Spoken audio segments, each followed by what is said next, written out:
The town stood at the precipice of apocalypse, scarred by rifts that tore reality itself. 4 massive cracks spread from the centre of Hawkins, like wounds that refused to heal, bleeding the upside down into the world of the living. Through these tears in existence, the parallel dimension seeped through, its spores falling like toxic snow, its vines creeping across familiar streets, its darkness consuming what had once been safe. This was a Hawkins, transformed beyond recognition, where the barrier between nightmare and waking had collapsed entirely. The spring of 2022 marked the culmination of Vecna's plan, though the Dark Wizard himself had vanished. His physical form, broken and burning, had fallen through the gate in the Creel house, disappearing into the depths of the Upside Down. Yet his victory remained incomplete. The ritual requiring 4 deaths had succeeded with his 4th kill, despite Eleven's intervention, saving Max at the last possible moment. The gates had opened. The worlds began to merge. Hawkins experienced what officials called an earthquake, what residents knew as something far worse. Vecna, revealed as Henry Creel, as the first child with powers from Hawkins' lab, had orchestrated everything from the beginning. His exile to the Upside Down by young Eleven in 1979 hadn't ended him, but transformed him into something more terrible. The dimension itself had changed him, merged with him, given him dominion over its creatures and horrors. His connection to the Mind Flayer, whether master or servant, remained unclear. His powers, once limited to the psychic realm, now functioned in the physical world with devastating effect. Jamie Campbell Bower's performance had revealed a villain driven not by simple malevolence, but by traumatic ideology, believing humanity required culling, that the world needed reshaping according to his vision. The question of his survival haunted everyone who'd witnessed his fall. Max Mayfield existed in a state between life and death. Her body in Hawkins Memorial Hospital, her consciousness nowhere to be found. Lucas Sinclair kept vigil at her bedside, refusing to accept that his girlfriend might never wake. The medical assessment offered little hope. Her bones had been broken by Vecna's psychic assault, her eyes blinded, her heart stopped for over a minute before Eleven's desperate intervention restarted it. Physically, she lived, sustained by machines and the body's stubborn refusal to surrender. Mentally, spiritually, she had vanished. Eleven's attempt to find Max in the psychic plane, that dark void where consciousness became visible, had failed completely. Where Max's presence should have existed, where her mind should have glowed in that infinite darkness, there was nothing. Not death, which Eleven knew intimately, but absence. It suggested something far more disturbing than simple coma. Vecna had taken something from Max in those final moments, something essential, perhaps her very soul. Whether this made her recoverable remained the most agonizing unknown facing those who loved her. Sadie Sink's performance in those final conscious moments, her terror and defiance intertwined, haunted memory. The rifts themselves defied conventional understanding. 4 massive tears in reality, spreading from a central point where the Creel house stood, divided Hawkins into quadrants. Each crack glowed with an eerie red light from deep within, pulsing like infected wounds. The edges didn't simply break the ground, but twisted it, creating zones where the Upside Down's influence grew strongest. Buildings near the rifts showed signs of dimensional bleeding, walls developing the characteristic Upside Down vine growth, interiors darkening despite sunlight, air growing thick with spores and decay. The dimensional merging proceeded slowly, but inexorably. What had begun as 4 distinct gates was becoming something more comprehensive, more total. The Upside Down didn't simply invade through these openings, but seeped through, infecting reality itself. Residents reported seeing flickers of the other dimension overlaying their world, brief glimpses of the dark mirror realm. Time seemed to behave strangely near the rifts, sounds echoing from moments before or after, shadows appearing where no objects cast them.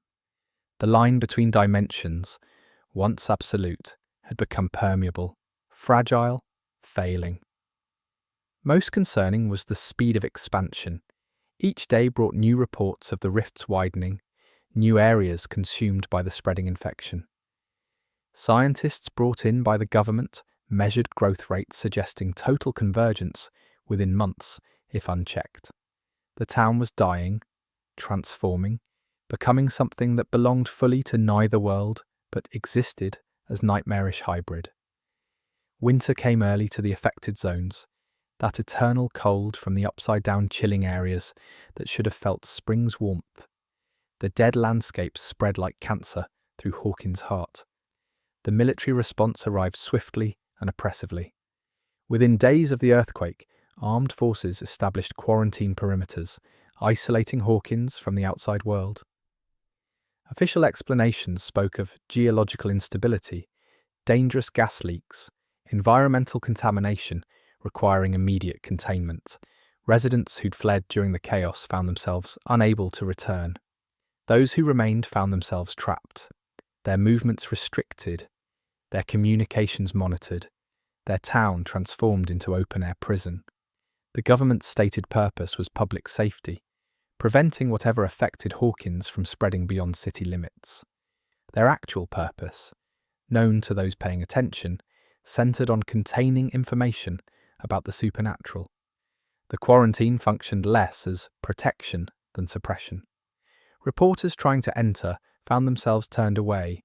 Satellite footage disappeared from public databases. The few news stories that emerged portrayed Hawkins as tragic but explicable disaster, geological freak occurrence, nothing suggesting dimensional horrors or psychic monsters. The official narrative required maintenance through force if necessary. More sinister was the establishment of the Wolf Pack, a specialized unit led by Dr. K, portrayed by Linda Hamilton in her return to genre television. This team had specific orders: capture 11. The government understood, as they'd understood since her childhood in Hawkins' lab, that she represented both unprecedented power and existential threat. Her role in creating the original gate, her connection to the Upside Down through Henry Creel, her demonstrated ability to affect the dimensional barriers, all made her simultaneously the problem's cause and potential solution. Dr. K brought military precision to what previous pursuers had attempted through blunt force. She studied Eleven's patterns, her relationships, her psychology. The hunt intensified with methodical patience. 11 herself had gone into hiding, her whereabouts unknown even to most of her friends. The realization that the government blamed her for Hawkins' devastation, that they sought to capture and likely dissect her, forced her underground. She'd spent years trying to live normally, attending school, building friendships, exploring teenage romance with Mike Wheeler. That life had ended the moment Vecna succeeded. Now she moved through shadows, using powers that had grown stronger but took increasing physical toll. Her nosebleeds came more frequently, her exhaustion more profound, her body struggling to channel forces that seemed to expand beyond her control. The question of her responsibility haunted her. She had opened the first gate in 1983, though she'd been manipulated, a child following orders. She had banished Henry Creel to the Upside Down in 1979, creating Vecna through that act of self-defense. Her powers, her very existence, seemed entangled with Hawkins' curse. Whether she was the infection source or its only cure remained unclear. Millie Bobby Brown's journey across 4 seasons had transformed 11 from mysterious child to complex young woman, grappling with identity, power, and purpose. The final season would require her to confront her role in everything that had happened. Her isolation from Mike created particular pain. Their relationship, tested through distance and misunderstanding across season 4, now faced separation, enforced by survival necessity. They communicated when possible through intermediaries, coded messages passed through trusted friends. But genuine contact remained impossible while the wolf pack hunted her. The love between them endured, complicated by circumstances that made normal teenage romance absurd against apocalyptic backdrop. Their reunion, when it came, would carry weight of absence and fear. Will Byers emerged from season 4 as figure of particular significance. His connection to the Upside Down, established through his week, trapped there in season 1, reinforced through Mind Flayer possession, in season 2 had never truly ended. That final scene of season 4 revealed what many had suspected. Will retained sensitivity to the other dimension, able to sense its presence, its movements, its malevolent intelligence. When spores began falling from the darkening sky, when the dimensional merge became visible, Will felt it immediately. That familiar chill at his neck, that certainty of being watched. His role in the coming conflict seemed ordained by history. He had been the first victim, the catalyst for everything that followed. His disappearance had revealed the Upside Down's existence, had brought 11 into their lives, had started the chain of events leading to this moment. That his story would prove central to its conclusion felt narratively inevitable. Noah Schnapp's performance had evolved from frightened child to young man carrying trauma and secrets, particularly his unspoken feelings for Mike Wheeler, his struggle with identity in a town that barely accepted difference even before monsters arrived. The theory that Will possessed latent powers, awakened through prolonged exposure to the Upside Down, gained support from subtle hints. His ability to sense the dimension suggested connection deeper than mere memory. The Upside Down itself had frozen in time on the night of his disappearance, November 6, 1983, preserving that moment eternally in its dark mirror. Some theorized this wasn't coincidence but cause, that Will's presence there had somehow shaped the dimension, that his consciousness had influenced its form. Whether this made him victim or unwitting architect remained to be seen. His brother Jonathan's protective instinct had only intensified. Having already lost Will once, having fought to reclaim him from the Mind Flayer's control, Jonathan couldn't bear the thought of losing him again. Their bond, strained by distance, and Jonathan's own struggles, would face its ultimate test. Joyce Byers, their mother, who had refused to believe her son dead when all evidence suggested it, who had torn through dimensions to bring him home, would fight with the same ferocious love that defined her. The Byers family's role in the final battle would be as important as any powers or weapons. The rest of the party found themselves scattered, but determined to reunite. Mike Wheeler, whose leadership had waned across recent seasons as personal concerns dominated, would reportedly return to the tactical brilliance he'd shown as a child. Finn Wolfhard's Mike had grown from imaginative dungeon master to teenage boy lost in relationship complications. The final season promised return to form, Mike using strategic mind to coordinate resistance, plan attacks, identify weaknesses. His maturation wouldn't erase who he'd been, but refine it. Dustin Henderson carried grief like physical weight. Eddie Munson's death in the Upside Down, sacrificing himself to protect others, had devastated the young man who'd become Eddie's friend and defender. Gaten Matarazzo's portrayal of Dustin had always balanced comic relief with genuine emotion, the wise-cracking genius who used humour to process pain. That processing would be tested as he channeled loss into purpose, Eddie's memory spurring him toward heroism rather than despair.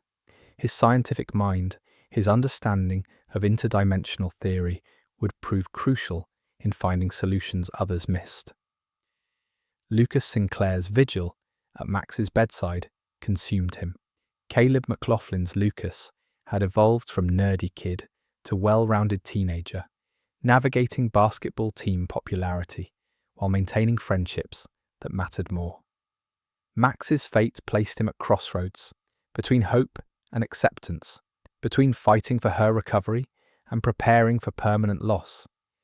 His love for her, hard-won through misunderstandings and teenage drama, now faced a test no relationship should endure. Whether that love could reach her wherever she'd gone remained the question that defined his every moment.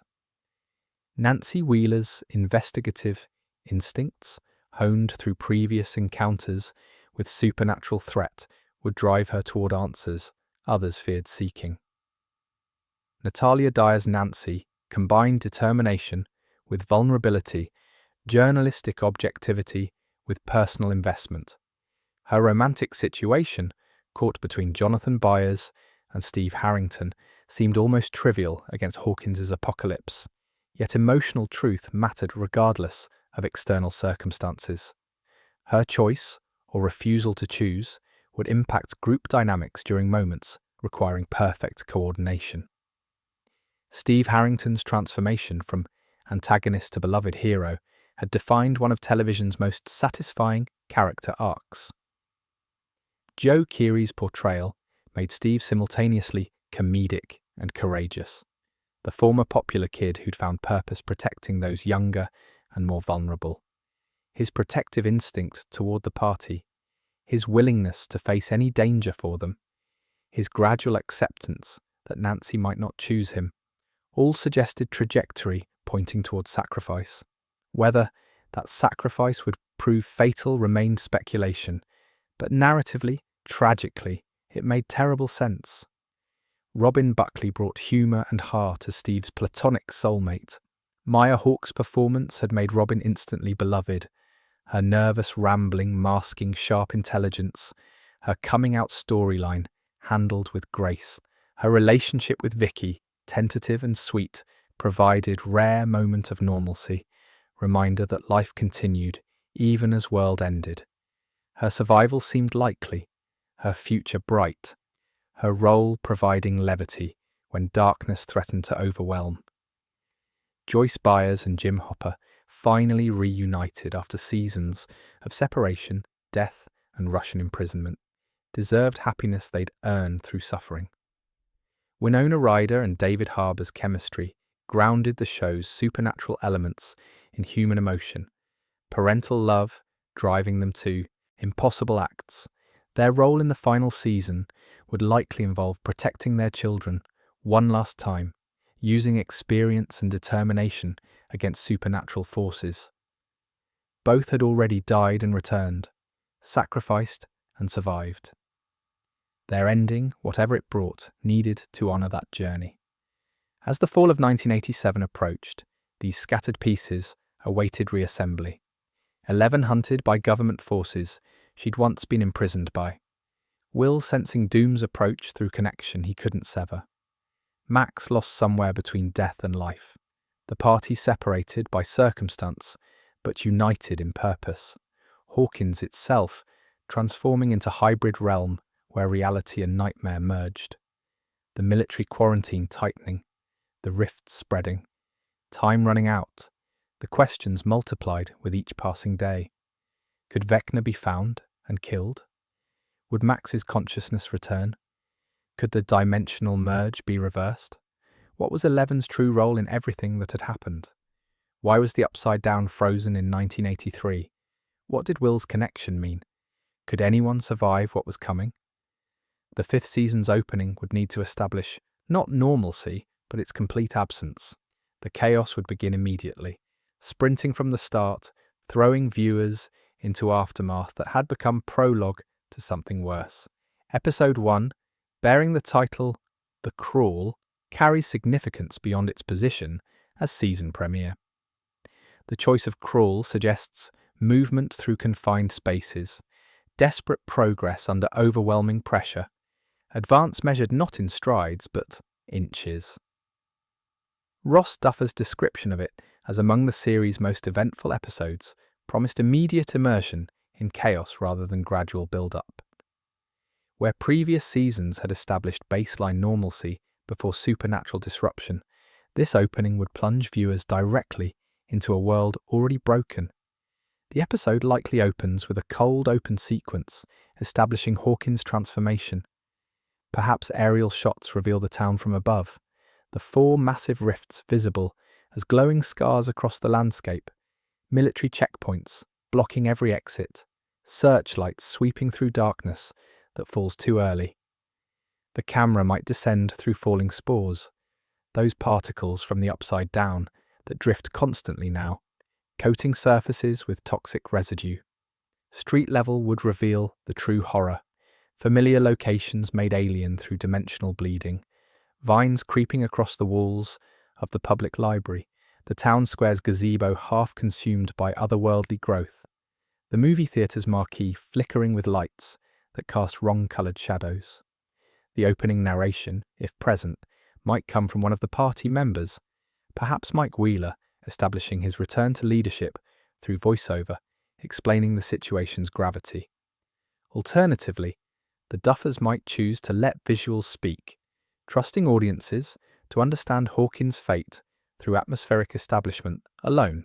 The score, composed by Kyle Dixon and Michael Stein, would need to balance the show's signature synthesizer sound with new elements reflecting escalated danger, familiar melodies distorted through darker filter. The first character we encounter might be 11, alone in whatever safe house shelters her from the wolf pack's hunting. Her living conditions would contrast sharply with the suburban comfort she'd known. Perhaps an abandoned warehouse or forgotten basement, spaces offering concealment but no warmth. Her routine would reflect constant vigilance, checking windows before dawn, monitoring radio frequencies for military communications, rationing supplies that must last uncertain duration. The toll of isolation would show in her appearance, dark circles under eyes, unwashed hair, the exhaustion of someone who cannot rest fully because danger never sleeps. Her morning ritual might include attempts to locate Max through the psychic void, these efforts draining her already depleted reserves. Each failed attempt would add to her growing desperation, the recognition that whatever Vecna did to Max transcends her understanding of consciousness and connection. These scenes would need to balance supernatural elements with grounded emotional truth. Millie Bobby Brown's performance, carrying weight of responsibility she cannot fulfill, power proving insufficient against this particular problem. The party's reunion likely occurs under circumstances stripped of joy, meeting not in celebration, but necessity. Military surveillance makes gathering dangerous, requiring careful coordination and movement through areas where cameras cannot reach. The scene might unfold in someone's basement, perhaps the Wheeler house, where everything began. The kids who'd played Dungeons and Dragons, now planning actual campaign against supernatural forces. Their greeting would carry awareness of how much has changed, how far they've travelled from innocence, how many they've lost along the way. Mike's leadership emergence would manifest through his organisation of this gathering, having coordinated safe passage for each member, prepared maps and plans, thought through contingencies that years of monster fighting have taught him to anticipate. Finn Wolfhard's Mike would show maturation in how he commands attention without demanding it, suggests strategy without dictating, creates space for others' input while maintaining directional clarity. His growth from bossy kid to genuine leader would be evident in subtle ways, the confidence without arrogance, decisiveness without rigidity.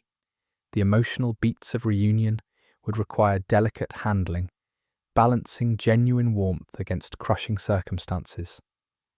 Dustin and Lucas's embrace might last longer than typical teenage boys allow, their friendship forged through shared trauma, needing physical confirmation of survival.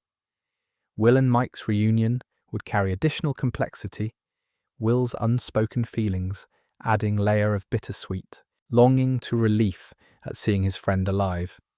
Nancy's arrival might bring Jonathan with her, their relationship status revealed through body language and glances rather than explicit discussion.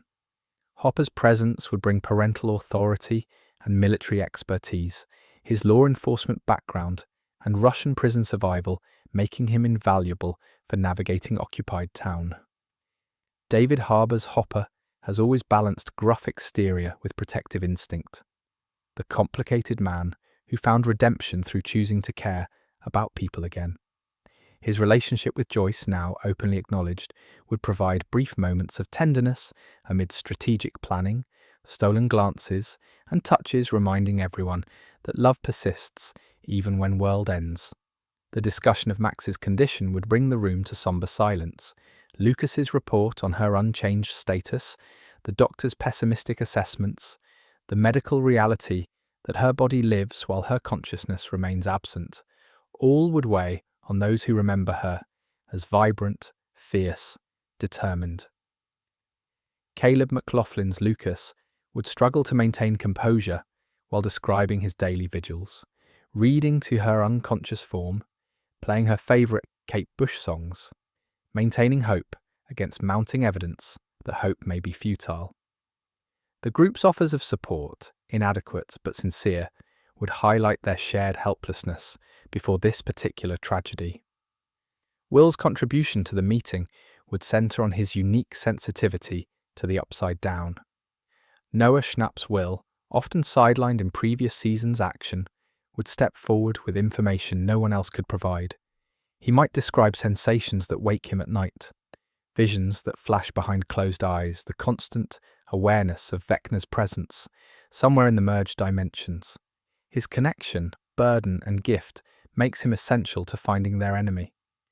The party would need to accept this reality while fearing what utilizing that connection might cost him. The establishment of their primary goal, finding and killing Vecna, would require acknowledging how impossible that task appears.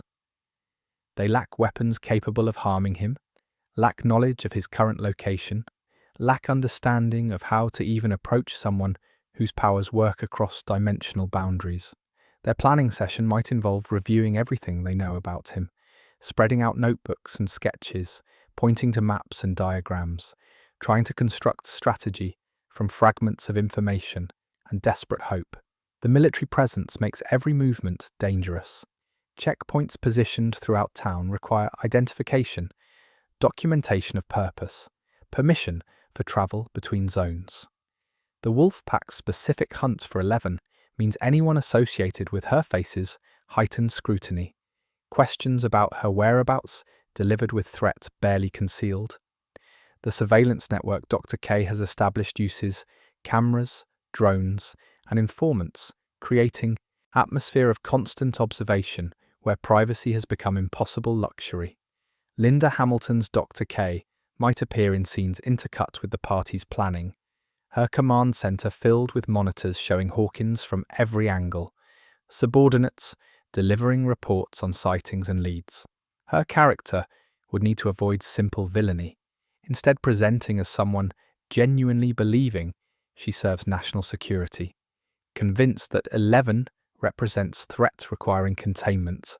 Her methodology, precise and patient, makes her far more dangerous than previous pursuers who relied on brute force. She studies 11's psychology, her relationships, her patterns, building profile that will eventually lead to capture, unless 11 remains perfectly hidden. A scene at the hospital would provide necessary update on Max while establishing Lucas's emotional state. The sterile environment, beeping machines, medical staff moving with practiced efficiency, all contrast with the supernatural horror that put her there. Lucas sits beside her bed, holding her hand, talking to her about things he hopes somehow penetrate whatever darkness holds her. Sadie thinks Max would lie motionless, eyes bandaged, body still, only the rise and fall of her chest confirming life. The doctor's rounds bring nothing new, the same assessments of stable but unchanged, the carefully neutral expressions of medical professionals who've seen too many patients never wake. Lucas's mother, Sue Sinclair, might appear here, bringing food her son barely touches, offering comfort he cannot accept. Her presence grounds the supernatural in maternal concern, the universal fear of parents watching children suffer. Her attempts to convince Lucas to go home, rest, eat properly, sleep in actual bed, all meet gentle but firm refusal. He cannot leave Max, not while chance remains that she might wake and need him there.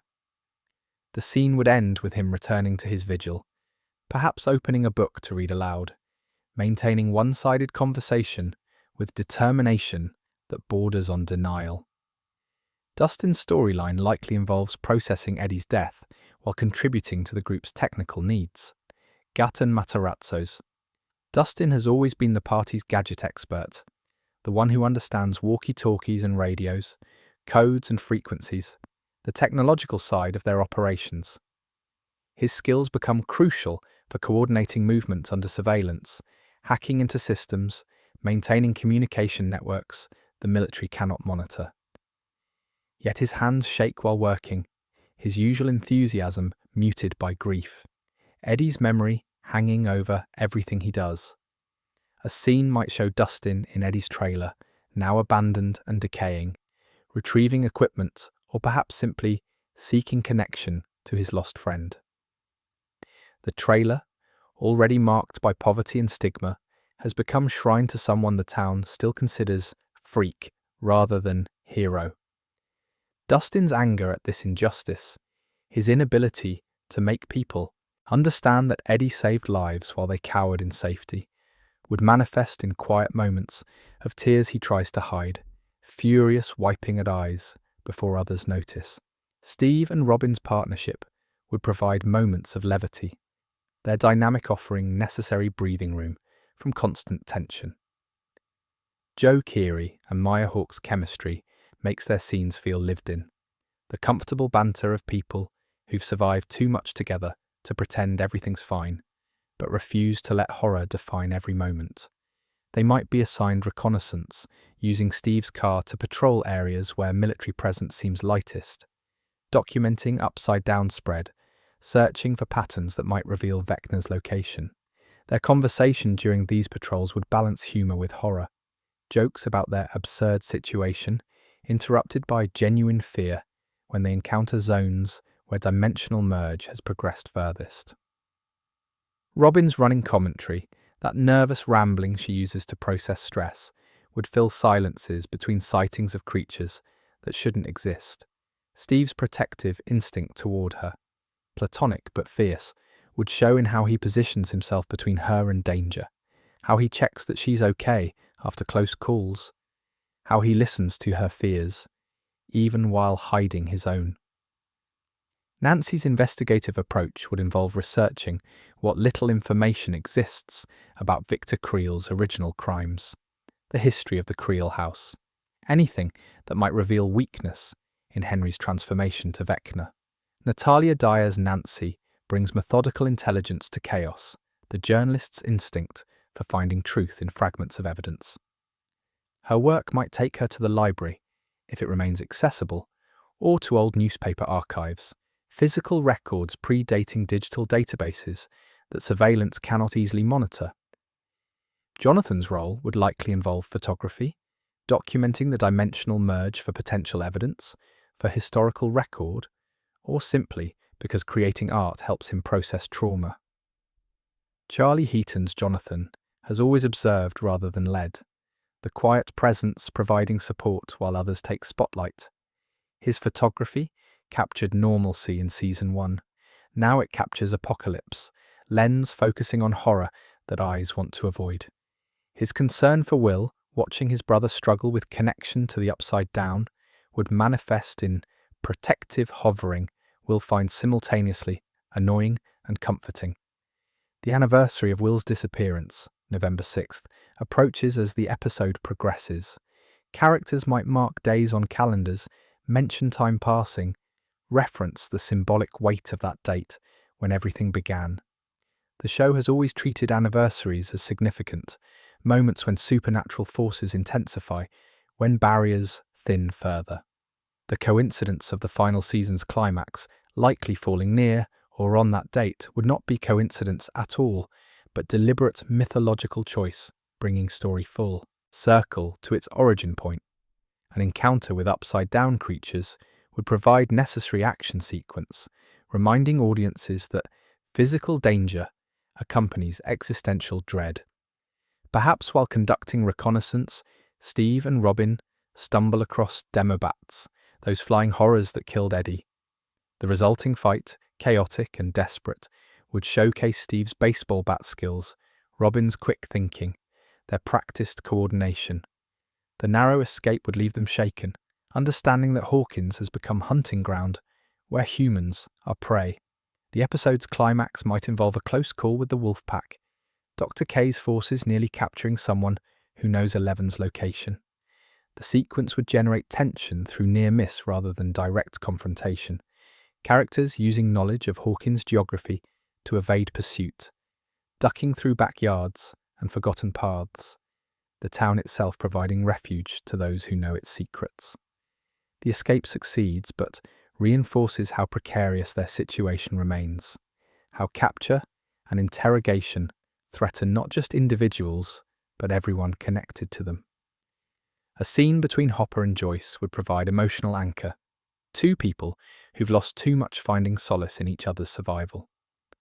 Winona Ryder and David Harbour would need minimal dialogue, their performances carrying weight of everything they've endured separately and together.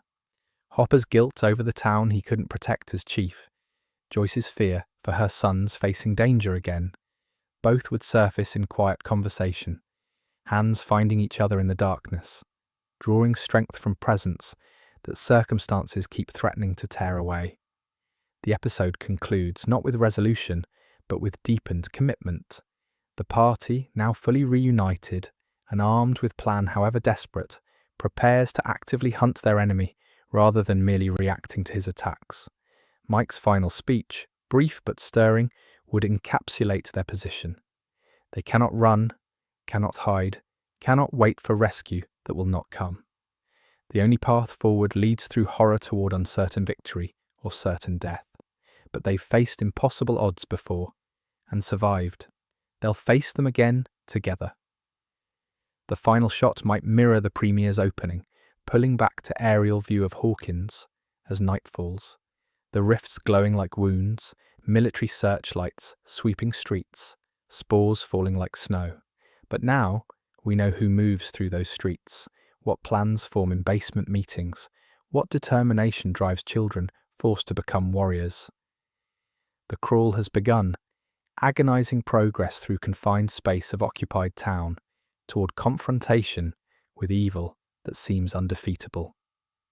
The camera holds on this image as screen fades to black, the Stranger Things theme playing over credits, synthesizers carrying both nostalgia and dread forward into whatever episode 2 would bring. The second episode's title alone sparked immediate speculation across fan communities during the 3-year wait. The vanishing of, with its deliberately incomplete final word, echoed the series premiere's The Vanishing of Will Byers too precisely to be coincidence. The Duffer Brothers had employed this strategy before, withholding information to generate anticipation, trusting audiences to fill silence with theories that heightened engagement. The missing word became puzzle demanding solution, mirror to the show's central mysteries about disappearance and dimensional abduction. Several possibilities emerged as most likely candidates for completion. The title might simply revisit Will's original vanishing, using flashback to reveal previously unknown details about that November 1983 night. Everything that followed stemmed from those initial hours when a boy rode his bicycle home from a friend's house and encountered something that dragged him into nightmare realm. Revisiting that origin point could provide answers about why Will specifically, why that moment, why the upside down had frozen time at that exact instant. The show had referenced Will's disappearance constantly, but never fully explored every moment of his experience there. Alternatively, the title could refer to Max Mayfield's missing consciousness, her vanishing not physical, but psychic. Where had her mind gone when Vecna attacked? Eleven's search through the void had revealed nothing, not even the echo that remained after death. Max existed in unprecedented state, body sustained by machines, while soul wandered lost in dimension beyond reach. Titling an episode after this condition would elevate her storyline to central importance, suggesting that finding and retrieving her consciousness formed the episode's primary narrative drive. A darker possibility suggested the title referenced new disappearances occurring in occupied Hawkins. With dimensional barriers failing and military quarantine trapping residents, additional vanishings seemed inevitable. Perhaps multiple townspeople had gone missing, pulled through rifts or consumed by upside-down creatures, their absences discovered only when families reported them gone. The plural implications of vanishing as general term, rather than specific person's name, supported this interpretation. The episode might chronicle the town's growing death toll, the casualties mounting as worlds merged. Some theorists proposed the title referred to Hawkins itself, the town vanishing as it transformed into hybrid realm, belonging fully to neither dimension. Viewed from outside, perhaps Hawkins had begun disappearing, its buildings and streets fading from reality, military satellites showing only static where town should exist. This interpretation carried metaphysical weight, suggesting that the merge wasn't invasion but replacement. The Upside Down, not conquering Hawkins, but erasing it entirely, writing over reality with its own dark text. The promise of the season's craziest cold open from Ross Duffer added another layer of mystery. Previous cold opens had established pattern of revealing new information, introducing threats, or showing events from unexpected perspectives. Season 2 opened in Pittsburgh with Kaylee's crew. Season 3 began in Soviet Russia with underground facility. Season 4 started with Creel House Massacre flashback. Each cold open expanded the show's scope, while maintaining thematic connection to coming season's central conflicts. Episode 2's cold open might transport viewers to 1983, that frozen moment preserved in the Upside Down, revealing why time stopped then. Perhaps we'd witness Will's capture from his perspective, seeing what he saw, experiencing his terror and confusion, understanding details the first season couldn't show. The sequence might reveal that his disappearance involved more complexity than simple Demogorgon attack, that forces beyond that creature had orchestrated his abduction for purposes only now becoming clear. Another possibility involved Vecna's perspective, the cold open revealing what he'd been doing during his absence since the season 4 finale.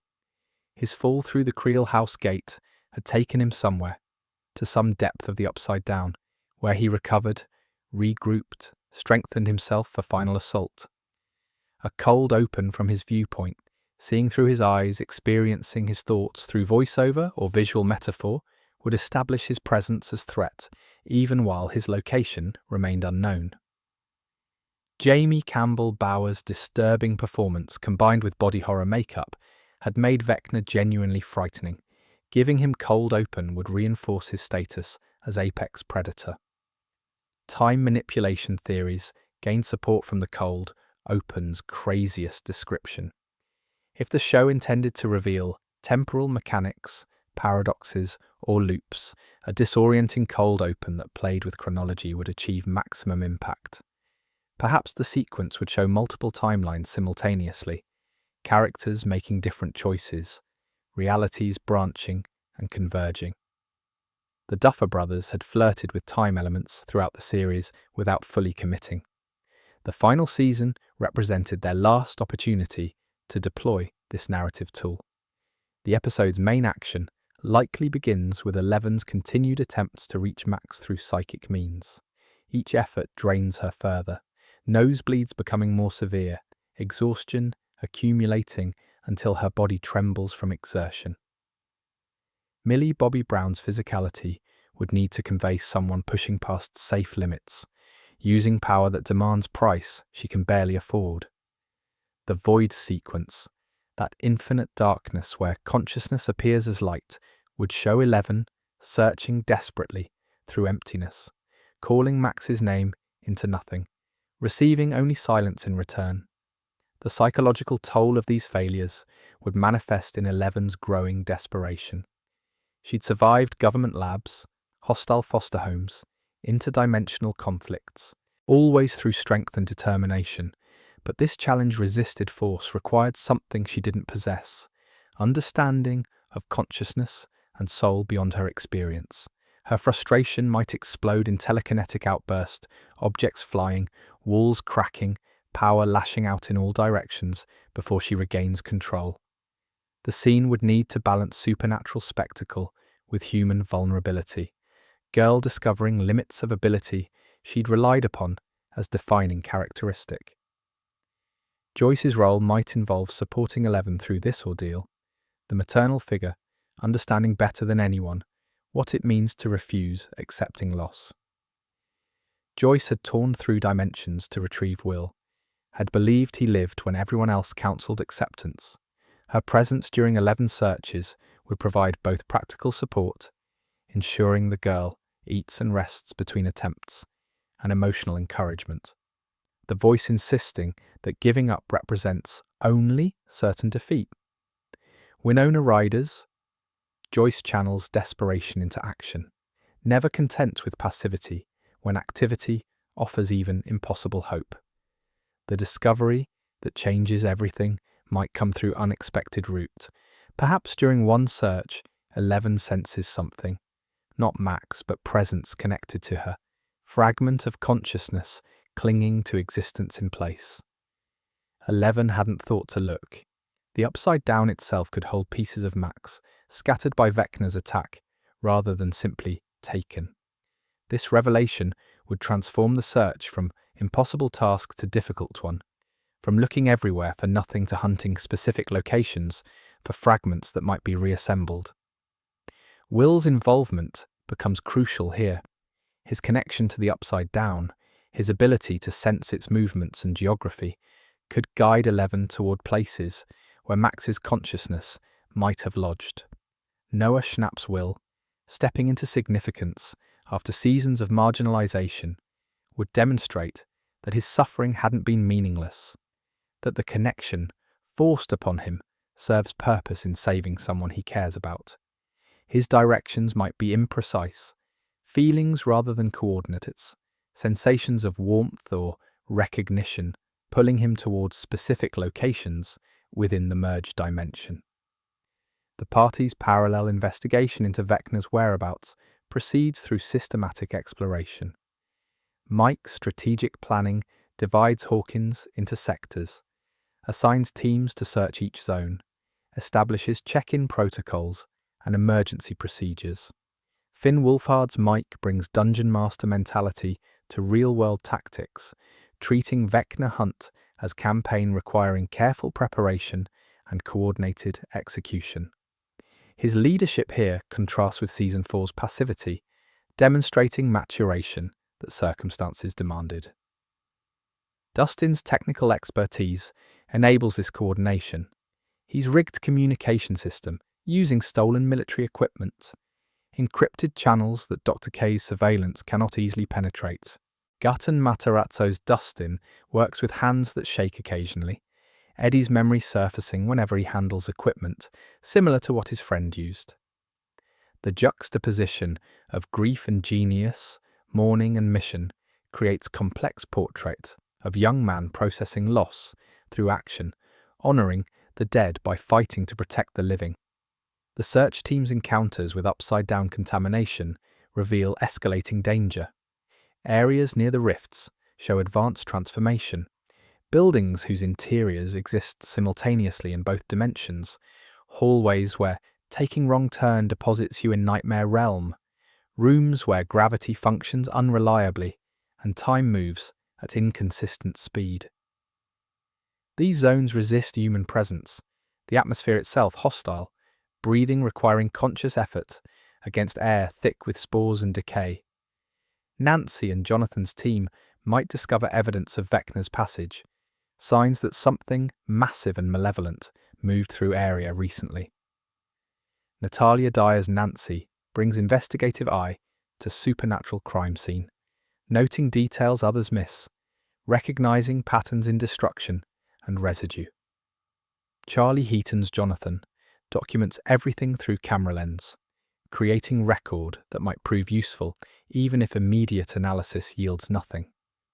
Their partnership, comfortable despite relationship tensions, demonstrates how shared history and mutual respect transcend romantic complications. Steve and Robin's reconnaissance continues, with increasing risk. Joe Keery's Steve pushes luck further, each mission. Protective instinct, overriding self-preservation. Determination to keep others safe, making him reckless, in ways Meyerhawk's Robin recognizes and fears. Their near encounter with Demogorgon Pack, those creatures from Season 1 now roaming Hawkins streets, would provide the heart-pounding action sequence. The chase through abandoned shopping centre, using knowledge of building layout against creatures that hunt by scent and sound, would showcase both their physical capabilities and quick thinking under pressure. The military complication intensifies as Dr. K's net tightens. Linda Hamilton's Dr. K receives intelligence suggesting 11 has accomplices, that certain teenagers appear connected to anomalous events spanning back to 1983. Her expansion of investigation to include the party creates danger for everyone. Surveillance focusing on their homes, their families, their movements. The scene where military personnel question Karen Wheeler, Mike and Nancy's mother, would demonstrate how occupation affects entire community. Cara Buono's Karen has remained largely ignorant of supernatural elements, but Mother's intuition tells her something protects her children, something these officials seek to destroy.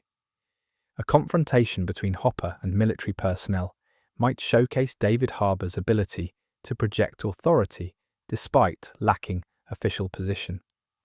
Hopper knows how power structures operate, understands chain of command and jurisdictional boundaries, recognizes which regulations the military is violating through their occupation. His challenge to their legal authority, delivered with ex-cop certainty and barely controlled fury, would create tension without physical violence, two sides measuring each other while knowing conflict remains inevitable. The episode's first major revelation concerns the Upside Down's true nature, perhaps through research, through Will's visions, or through direct encounter with phenomenon that makes truth undeniable. Characters discover that the parallel dimension isn't separate world but reflection, mirror realm created through consciousness rather than existing independently. 11 didn't open gate to another planet, but tore hole in reality itself. Her psychic powers ripping veil between what exists and what nightmare imagines. This revelation recontextualizes everything. The Upside Down's appearance as dark mirror of Hawkins, its preservation of specific moment in time, its responsiveness to emotional states and traumatic memories, all suggest dimension shaped by thought rather than independent existence. Will's influence during his time there, Vecna's shaping through extended presence, even the Mind Flayer's form, all reflect consciousness imposing order on chaos, belief creating reality in realm where physical laws answer to psychic force. The implications terrify. If the Upside Down responds to consciousness, to fear and trauma and darkest imaginings, then fighting it requires confronting not external enemy, but internal darkness. Vecna's power stems not from being foreign invader, but from understanding this truth, from weaponizing nightmare against those who don't realize. They're fighting their own fears made manifest. Defeating him means mastering same principle, using hope and love and determination to shape dimension as powerfully as he shapes it through hatred. Lucas's storyline at the hospital takes unexpected turn. While maintaining his vigil at Max's bedside, he begins noticing strange occurrences. Medical equipment malfunctions when he touches it. Lights flicker when his emotions spike. His watch stops and starts without pattern. These phenomena suggest possibility almost too frightening to consider. That his extended exposure to supernatural events, his proximity to Max during her encounter with Vecna, his desperate emotional state, might be awakening latent abilities. Caleb McLaughlin's Lucas has always been the normal one, the athlete and skeptic, grounded where others believe too easily. The possibility of developing powers would fundamentally alter his self-conception. His realization comes during moments of intense emotion. Perhaps he's begging Max to wake up, pleading with her to give him sign she can hear him. His hand grips hers, his focus narrows to single, desperate wish for response. And something happens. Not dramatic as Eleven's telekinesis or Will's visions, but undeniable. A flicker of warmth, brief, sensation of connection, impression of presence, responding to his call. The moment passes instantly, leaving him uncertain whether he imagined it, but the possibility has been planted. The episode builds toward discovery of location, relevant to both Vecna's hiding place and Max's scattered consciousness. Will's visions converge on specific area, the convergence point where all four rifts originate, the location holding greatest dimensional instability. This proves to be not the Creel house, which served merely as gateway, but somewhere beneath Hawkins itself, deep underground, where upside down and reality have merged most completely. The revelation of underground tunnel system, perhaps connected to abandoned mines or government facility infrastructure, opens new geography for exploration. These tunnels, first encountered during Season 2 when Will was possessed, extend further and deeper than previously known. They've become arteries through which upside down spreads, paths allowing creatures to move beneath military surveillance, channels conducting dimensional energy throughout town. Mapping them, understanding their extent, becomes necessary for both finding Vecna and preventing further spread. The episode's climax involves first attempt to enter these tunnels, to venture deliberately into merged space, where finding answers requires accepting terrible risk. The party's preparation montages would show them gathering equipment, weapons, protective gear, medical supplies for inevitable injuries. The mood carries weight of soldiers preparing for combat, teenagers forced into warfare through circumstance rather than choice. Their determination competes with fear, bravery coexisting with acknowledgement that not everyone may return. Joyce's goodbye to her sons before they descend carries particular anguish. She's lost Will to the upside down before, watched Jonathan face danger repeatedly, survive through luck and determination that must eventually fail. Winona Ryder's performance would need minimal dialogue, her face showing everything, the impossible choice between keeping them safe through prevention or supporting their mission because they're right that hiding accomplishes nothing. Her embrace of Will, holding him as if memorizing his presence, speaks to every parent's nightmare of losing children to forces beyond control. Hopper's role as leader for the descent brings his military experience to bear. David Harbour's Hopper has fought both conventional enemies and supernatural horrors, survived Russian prison and interdimensional travel. His competence provides others with confidence, even when he privately doubts their chances. His final equipment check, ensuring everyone knows emergency protocols and fallback positions, demonstrates professionalism masking deep concern for kids he's helped raise. The descent itself would provide opportunity for stunning visuals, the party moving single file through passages where walls breathe with bioluminescent growth, where floor transitions from concrete to organic matter, where air grows thick enough to see. The camera might follow them from behind, showing silhouettes against hostile light, their forms small against vastness, suggesting vast underground spaces extending far beyond sight. The sound design would emphasize their isolation, footsteps echoing against wet surfaces, whispered communications barely audible over ambient thrumming that might be machinery or might be Dimension's heartbeat. Their discovery changes everything they thought they understood. At the convergence point, they find not Vecna's lair, but something far stranger. A space where time displays visibly, past and present, existing simultaneously. 1983 Hawkins, overlaying 1987 version. Through Tears in Reality, they glimpse moments from history, fragments of scenes playing in loops. They see Will riding bicycle home. They see 11 in lab, young and frightened. They see themselves from previous seasons, past actions visible to present selves. Will's reaction to seeing his younger self, the terrified boy fleeing Demogorgon, brings character full circle. Noah Schnapp's performance would layer present Will's knowledge and experience over memory of innocence being destroyed. His younger self looked so small, so vulnerable, fleeing monster he couldn't understand toward capture. That would define his life. Present Will wants to reach through time, warn himself, prevent everything that followed.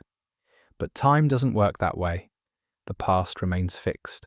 Only future offers possibility of change. The episode ends with their realization that Vecna isn't hiding in these tunnels, but using them as network, moving through system that connects to everywhere in Hawkins and possibly beyond. Finding him requires understanding pattern to his movements, predicting where he'll appear rather than hoping to stumble across him. More concerning, the time distortions suggest he's manipulating temporal elements, that his plan involves not just conquering present, but altering past, reshaping history to ensure his victory becomes inevitable across all possible timelines. The screen fades as they stand in that impossible space, surrounded by their own history, confronting reality that time itself has become weapon in war they're trying to survive. The third episode emerges from the tunnel discoveries revelations, characters processing implications of temporal distortions while pursuing leads generated by their underground expedition. Where previous episodes had established situation and revealed mysteries, Episode 3 advances multiple storylines simultaneously, the narrative branching into parallel quests that would converge during the feature-length fourth episode. The pacing accelerates while maintaining emotional grounding, action sequences balanced against character moments that remind audiences why survival matters beyond mere plot resolution. 11's search for Max takes focused direction following the tunnel discoveries. The temporal anomalies suggest that consciousness might exist outside linear time, that Max's scattered pieces could be found not just in spatial locations, but in temporal ones. This theory, however abstract, provides hope where none existed before. Millie Bobby Brown's 11 approaches these searches with renewed determination, the exhaustion still visible, but purpose overriding physical limitation. Each attempt drains her, yes, but each attempt also brings possibility of breakthrough that random searching couldn't achieve. The psychic void sequences would need to evolve visually, showing 11 navigating not just darkness, but temporal currents, streams of past and future flowing around her as she searches for a specific moment, specific fragment of Max frozen in instant before Vecna's attack completed. The cinematography might employ techniques suggesting time's fluidity, images flowing backward and forward, sounds distorting as if heard through water, 11's form flickering as she moves through dimensions where physical laws apply inconsistently. Will's role as guide intensifies his connection to the upside down, that bond he cannot sever becoming tool rather than curse. Noah Schnapp's performance would need to convey someone walking dangerous line between using power and being consumed by it. His visions grow more intense, more frequent, bleeding into waking hours until distinction between reality and vision becomes unclear. He sees through Vecna's eyes occasionally, brief flashes of perspective that terrify him with their intimacy, the sensation of sharing consciousness with evil that wants to use him as vessel or weapon. The childhood dynamic between Will and Mike resurfaces as Mike tries to protect his friend from pushing too hard, too far.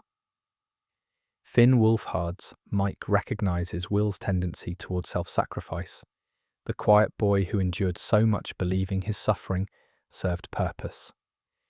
Their conversations carry weight of history, years of friendship, and unspoken feelings creating subtext beneath surface dialogue about strategy and safety. Mike's insistence that will matter beyond utility, that his life has value independent of what he can do for others, speaks to themes of worth and identity that the show has explored across multiple characters. Jonathan's protective instinct toward Will manifests in ways both helpful and counterproductive. Charlie Heaton's Jonathan wants to shield his brother from further trauma, wants to say no to requests that will push his visions further. Yet he also understands, perhaps better than Mike, that Will needs agency over his own suffering, that denying him choice in how he contributes treats him as child, rather than young man who's earned right to make difficult decisions. The tension between protection and respect creates friction between brothers who love each other but process trauma differently. Nancy's investigation uncovers historical records that illuminate Creel family history with disturbing detail. Natalia Dyer's Nancy follows paper trail through property records, asylum files, newspaper archives, piecing together timeline that official histories obscured. The Creel House Massacre in 1959, blamed on Victor Creel and attributed to wartime psychological damage, contained inconsistencies that contemporary investigators either missed or deliberately ignored. Young Henry Creel's involvement, his nascent powers manifesting in ways that terrified even him, had been documented by those who knew to look. Her discovery that similar incidents occurred throughout Hawkins' history, disappearances, and deaths marked by supernatural signatures, suggests the town's connection to the Upside Down predates Eleven's gate opening by decades or possibly centuries. Perhaps Hawkins sits atop dimensional weak point, location where barrier between worlds has always been thinner. This would explain why Hawkins' lab chose this location, why Eleven's gate opened here rather than anywhere else, why Will specifically became first modern victim of phenomenon, claiming victims across generations. Dustin's technical work yields breakthrough in tracking upside-down energy signatures. Gaten Matarazzo's Dustin, combining scientific knowledge with equipment stolen from military installations, develops method for detecting dimensional instability. The readings appear as electromagnetic disturbances, fluctuations in fields that shouldn't exist according to conventional physics. Mapping these disturbances creates picture of upside-down spread, showing concentration points where merge progresses fastest and, more importantly, patterns suggesting intentional direction rather than random expansion. His presentation of findings to the group would demonstrate how grief has sharpened his intellect rather than dulling it. Eddie's death taught him that knowledge must serve purpose, that understanding without application helps no one. His explanations balance technical precision with accessible language, ensuring everyone grasps implications without feeling patronized. The maps he's created, color-coded and detailed, show Hawkins transforming, according to design, Vecna's invisible hand shaping town's corruption toward specific goal. The patterns point toward convergence event, moment when dimensional merge will complete, and Hawkins will cease existing as separate entity, becoming instead permanent hybrid, where upside-down rules apply fully. The timeline for this convergence, based on current expansion rates, suggests weeks rather than months. This deadline transforms abstract threat into immediate crisis, urgency no longer theoretical, but mathematically inevitable without intervention. Steve and Robin's partnership faces moment of truth during episode 3. Their reconnaissance mission goes wrong in ways that test both their survival skills and their friendship. Joe Keery's Steve has been taking increasing risks, his protective nature overriding self-preservation, pushing luck that must eventually fail. Maya Hawke's Robin sees this happening, recognizes pattern of escalation, understands that Steve's heroism stems partly from belief that his life matters less than others, that the former popular kid still hasn't fully accepted his own worth. The sequence might involve them trapped in buildings surrounded by demogorgons, those original monsters returned and hunting in packs. Their hiding place offers temporary safety, but no exit. Ammunition running low, options narrowing toward choices no one wants to make. Steve's suggestion that he draw creatures away, creating distraction that would let Robin escape, forces confrontation they've been avoiding. Her refusal, delivered with characteristic rambling that becomes eloquent in its emotional honesty, insists that dying for others doesn't make you hero if people who love you have to live with grief your death creates. Their escape, achieved through combination of improvisation and luck, leaves both shaken. The near-death experience strips away pretense, forces acknowledgement of how much they matter to each other, how found family sometimes means more than blood relations. Steve's promise to stop being reckless, to value himself as she values him, might not hold forever, but represents growth towards self-worth he struggled to achieve. The military situation deteriorates as Dr. K's investigation identifies patterns connecting the party to supernatural events. Linda Hamilton's Dr. K possesses intelligence background, training in recognizing networks and cells, understanding that teenagers coordinating under surveillance suggests organization and purpose. Her interrogation of captured civilians, people who've helped hide 11 or provided supplies, yields information through pressure and manipulation. She's not cruel for cruelty's sake, but absolutely committed to her mission, believing national security justifies methods that might trouble her in different context. Hopper's awareness of tightening net leads him to make difficult decisions. David Harbour's Hopper has seen imprisonment, knows what government can do to those it deems threats. His choice to make himself visible, to draw Kay's attention through confrontational behaviour that marks him as person of interest, represents sacrifice of different kind. He can't fight military apparatus, can't prevent his own eventual capture, but he can buy time for others by becoming investigation's focus. His goodbye to Joyce, unspoken but understood through glances and touches, carries weight of potential permanence. Joyce's response combines fury at his martyrdom with understanding that arguing wastes time they don't have. Winona Ryder's Joyce has learned when battles can be won through confrontation and when acceptance serves better. Her promise that she'll come for him, that imprisonment is temporary separation rather than final ending, mirrors his rescue from Soviet prison. Their relationship, forged through shared trauma and loss, has developed foundation strong enough to survive forced separation, painful as that separation will be. Erica Sinclair's role expands beyond comic relief into genuine contribution. Priya Ferguson's Erica brings perspective untainted by years of trauma, sees solutions others miss because she hasn't learned to assume certain things are impossible. Her suggestion that they use military's own surveillance against them, feeding false information through channels K monitors, demonstrates strategic thinking that comes from different place than Mike's tactical planning or Dustin's technical expertise. She's young enough to believe in winning, old enough to understand that winning requires ruthlessness their nicer impulses resist. The episode's action centerpiece involves coordinated attack on upside-down creatures that have taken up residence in Hawkins High School. The symbolism resonates: childhood institution transformed into monster den, education replaced by survival, hallways where they learned and grew now passages requiring weapons rather than books.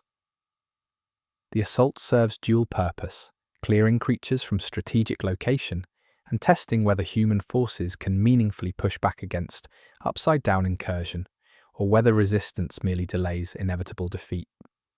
The battle sequences would showcase each character's evolution. Nancy's marksmanship, honed through previous encounters, places her as sniper providing cover fire. Jonathan's mobility and quick reflexes make him effective at close quarters despite lacking combat training. Steve's baseball bat, that iconic weapon, swings with precision born from too many fights. Robin uses intelligence to predict creature movements, calling out warnings that save lives. Dustin's technical sabotage triggers fire suppression systems at crucial moments, creating cover and confusion.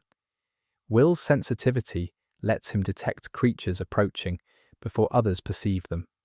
Lucas, if present, channels grief into fury that makes him dangerous beyond his size.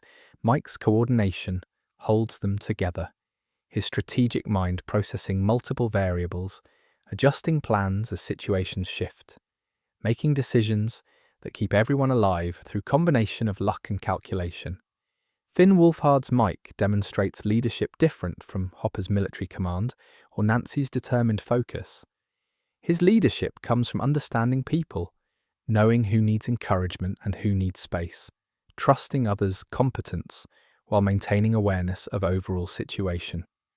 The victory they achieve, driving creatures from building and securing it as potential base, proves costly. Injuries accumulate, supplies deplete, exhaustion reaches levels that impair judgment. More concerning, the creatures retreat with apparent purpose, their withdrawal suggesting intelligence, directing them rather than simple animal fear. This coordination indicates Vecna's control extends to tactical decisions, that they face not mindless monsters, but army directed by strategic mind that learns from defeats. Episode 4's feature-length format allows for complexity impossible in standard runtime. Titled Sorcerer, it suggests magic and power, the D&D class that manipulates reality through arcane knowledge. Whether this refers to 11, whose powers stem from laboratory enhancement rather than training, or Vecna, whose mastery of dimensional forces makes him supernatural opponent, or Will, whose connection might manifest as abilities, remains deliberately ambiguous. The title encompasses all three, perhaps, each sorcerer wielding power that shapes reality, according to will and knowledge. The episode's structure likely divides into acts that function almost as separate episodes, while maintaining narrative continuity. The first act establishes stakes and objectives, characters preparing for major push into Upside Down's heart, the convergence point where rifts originate and where Vecna's influence concentrates most strongly. The preparation montages would show not just equipment gathering, but emotional readiness. Conversations that might be last, confessions of feelings previously unspoken, forgiveness sought and granted for grievances that seem trivial against apocalypse. 11's preparation involves choosing between preserving herself and pushing powers to absolute limit. Millie Bobby Brown's 11 understands that finding Max requires more than she's given yet, that holding back to protect herself guarantees Max remains lost. The decision to go further, to risk permanent damage or death through overexertion, represents maturity that earlier 11, focused on survival, couldn't have achieved. Her choice reflects understanding that some things matter more than self-preservation, that love requires sacrifice without guarantee of success. Mike's reaction to learning this intention would reveal depth of their relationship. Finn Wolfhard's. Mike wants to forbid it, wants to insist that Elle's life matters more than any rescue, but he also knows she'd resent him for trying to control her choice. His compromise, insisting he stay with her during the attempt, that she not face this alone, demonstrates growth from possessive boyfriend to genuine partner. Their conversation might revisit Season 1's promise scene, both older now and facing stakes that make childhood promises seem prophetic. Will's confrontation with his own destiny occurs during second act. Noah Schnapp's will receives vision clearer than any before, Vecna speaking directly through their connection, offering choice that no one should have to make. Vecna needs Will, needs his connection to 1983, needs his consciousness as bridge between timelines. Surrender would spare Will's friends, would let them survive if not win. Resistance guarantees Vecna will kill them all, slowly and publicly, making their deaths serve as lesson to any who might oppose him.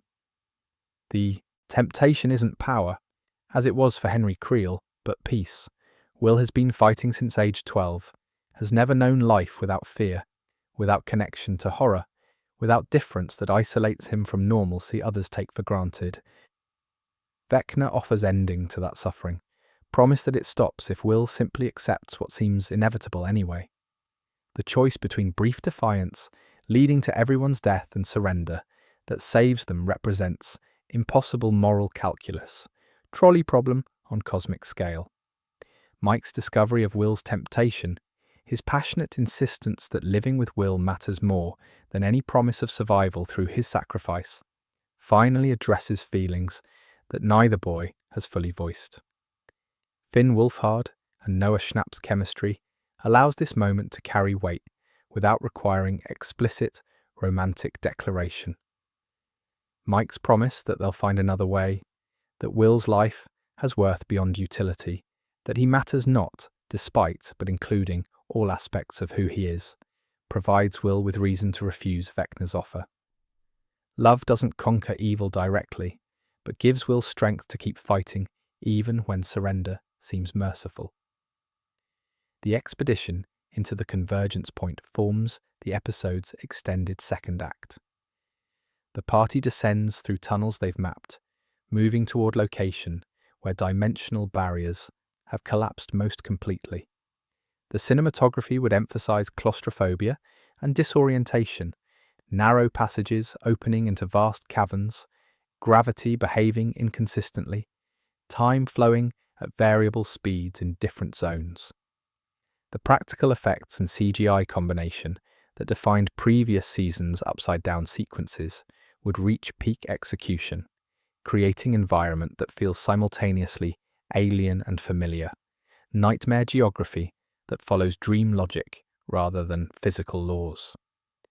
Their journey reveals casualties of dimensional merge, people caught in rifts and transformed or killed, bodies preserved in states between life and death, frozen in moments of terror or transcended into forms that might be evolution or degradation. These discoveries humanize the statistics, the reported missing persons and casualty counts becoming faces and names, reminder that Hawkins' death toll extends beyond main characters' circle.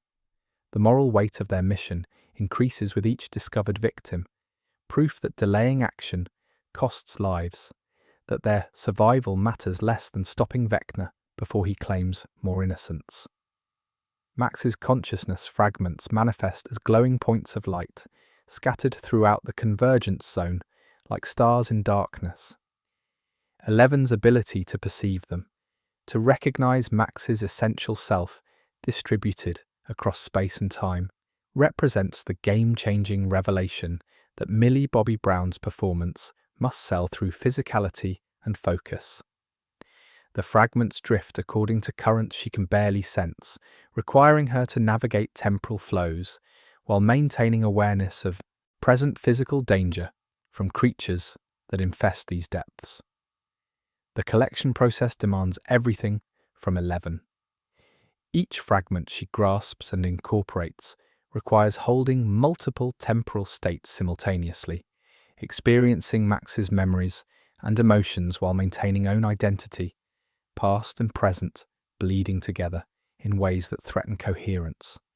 Her nosebleeds intensify into something worse, blood flowing from eyes and ears, her body's protest against forces it wasn't designed to channel.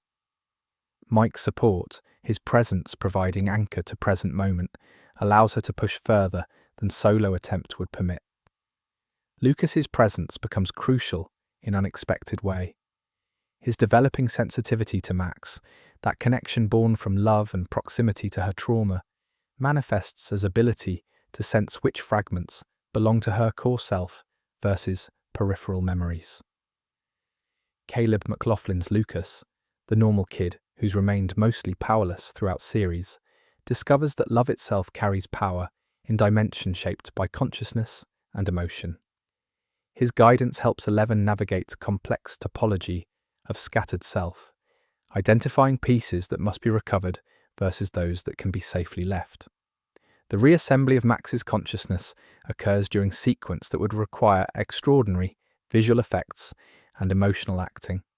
Sadie thinks Max might appear in fragments, different aspects of her personality and memory manifesting as separate forms that 11 and Lucas help coalesce.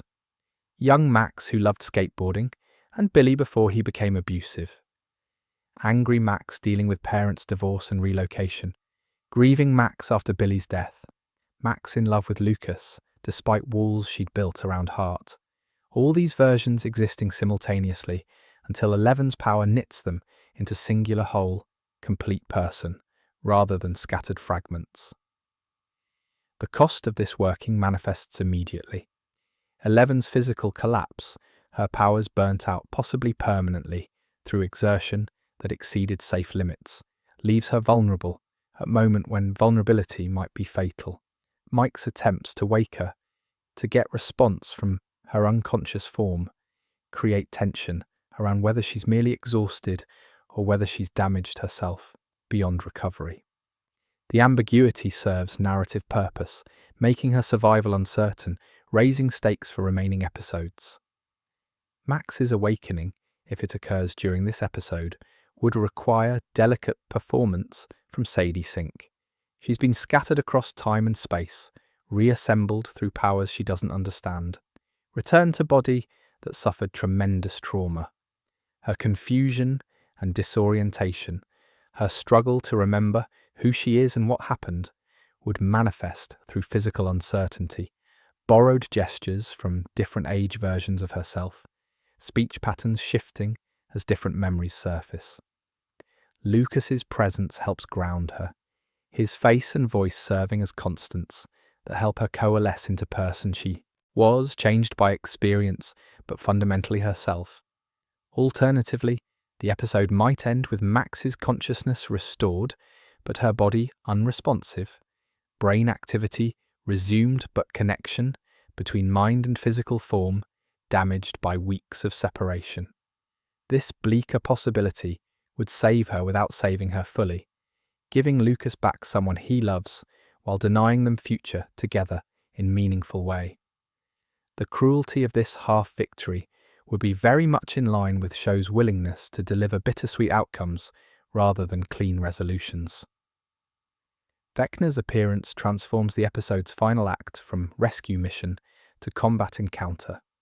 Jamie Campbell Bower's Vecna, stronger and scarier than Season 4's version, manifests with powers that function fully in physical realm rather than being limited to psychic attacks.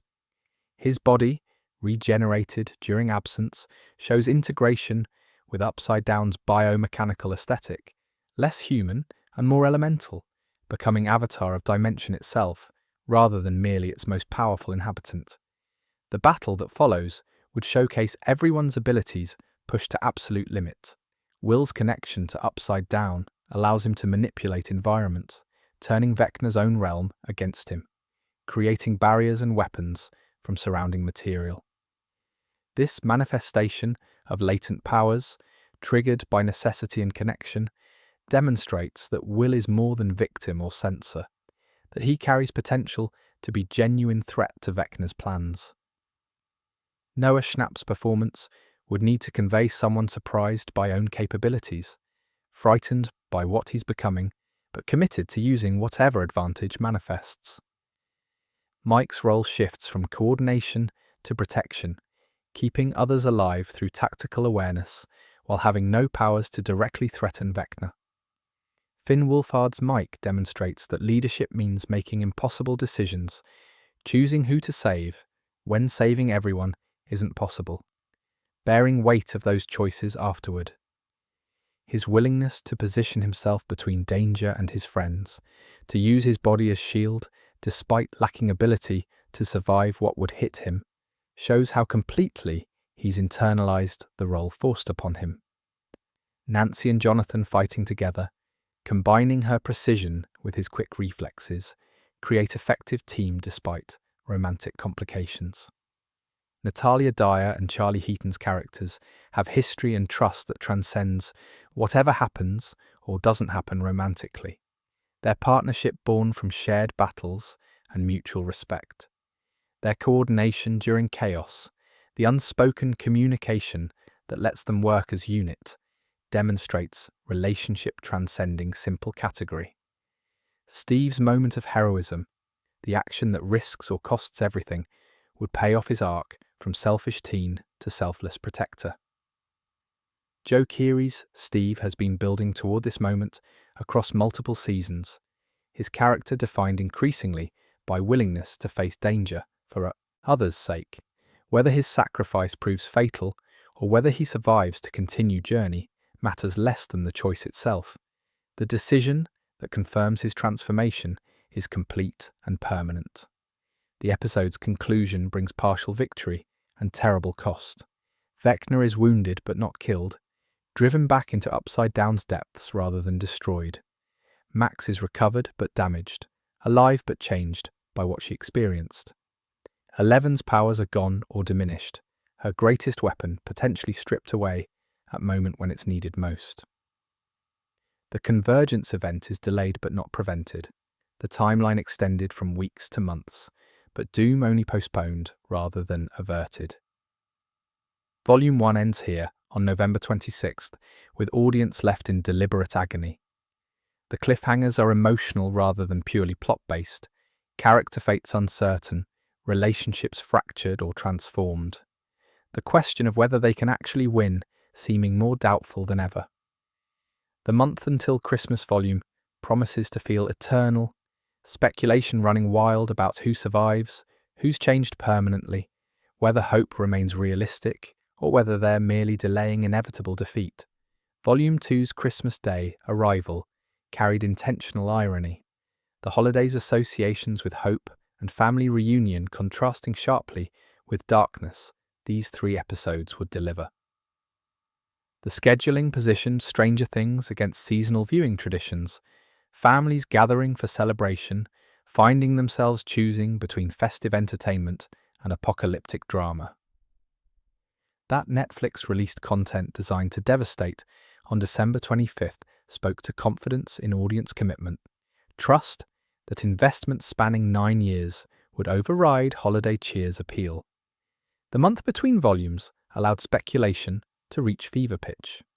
Online communities dissected every frame of Volume 1's conclusion, analysing injuries for fatality potential, debating whether Eleven's power loss was permanent, theorising about Max's recovery trajectory. The Duffer Brothers maintained complete silence during this period, no interviews granted, no social media hints dropped, letting anticipation build through absence of information rather than carefully metered reveals. This strategy, risky in era, demanding constant engagement, demonstrated understanding that sometimes mystery serves story better than promotion. Episode 5 opens in immediate aftermath, the convergence point battles consequences manifesting across multiple storylines simultaneously. The cold open might show Hawkins from above as dawn breaks, the town's transformation visible in morning light that previous night battles had obscured. The rifts glow less brightly, but extend further, their spread accelerated by the night's events. Military forces respond to reports of explosions and energy discharges. Dr. K's teams mobilizing toward the convergence point, where they'll find evidence of supernatural combat beyond their ability to explain or contain. The party's extraction from underground becomes first challenge. Eleven's unconscious form must be carried, her dead weight distributed among those strong enough to manage her while navigating tunnel systems that shift and reform as dimensional instability increases. Mike refuses to leave her side despite his own injuries. Finn Wolfhard's, Mike demonstrating devotion that transcends romantic love into something more foundational, the recognition that 11 represents first person who made him feel essential rather than expendable. His exhaustion makes him liability rather than asset, but no one suggests he surrender his position, supporting her. Max's condition presents different complication. Sadie Sink's Max has consciousness restored, but control over her body remains partial, damaged, requiring support to move. Her confusion about surroundings, her struggle to distinguish memory from present experience, her vulnerability after spending weeks as horror's victim, all combine to make her both precious cargo and potential danger to herself. Lucas bears primary responsibility for her safety, Caleb McLaughlin's Lucas having waited too long for her return to risk losing her to accident or recapture now that she's back. Will's exhaustion stems from different source. Noah Schnapp's Will has pushed connection to its limit, manipulated upside-down material during battle, demonstrated powers whose existence he'd barely suspected hours before. The cost manifests as fever and disorientation, his body rejecting forces it channeled, immune system responding to dimensional energy, as infection requiring elimination. Jonathan's concern for his brother, Charlie Heaton's. Jonathan, watching Will struggle, creates tension between pushing forward towards safety and stopping to let Will recover, even though stopping in hostile territory invites attack. Their emergence into pre-dawn Hawkins coincides with military sweep toward their position. The timing forces impossible choice between hiding until patrols pass, risking discovery through extended exposure, or moving immediately despite injuries and exhaustion making stealth difficult. Hopper's tactical training. David Harbour's Hopper drawing on military experience and prison survival skills guides them through decision matrix where every option carries unacceptable risk. His choice to split the group, sending injured towards safe house while others create diversion, demonstrates leadership through accepting that some must face greater danger so others survive. The diversion team's composition reflects both capability and expendability, harsh calculus that survival situations demand. Steve volunteers immediately. Joe Keery's Steve showing pattern of self-sacrifice that has defined his character's evolution. Robin refuses to let him go alone. Maya Hawke's Robin, demonstrating that platonic love carries obligations as binding as romantic attachment.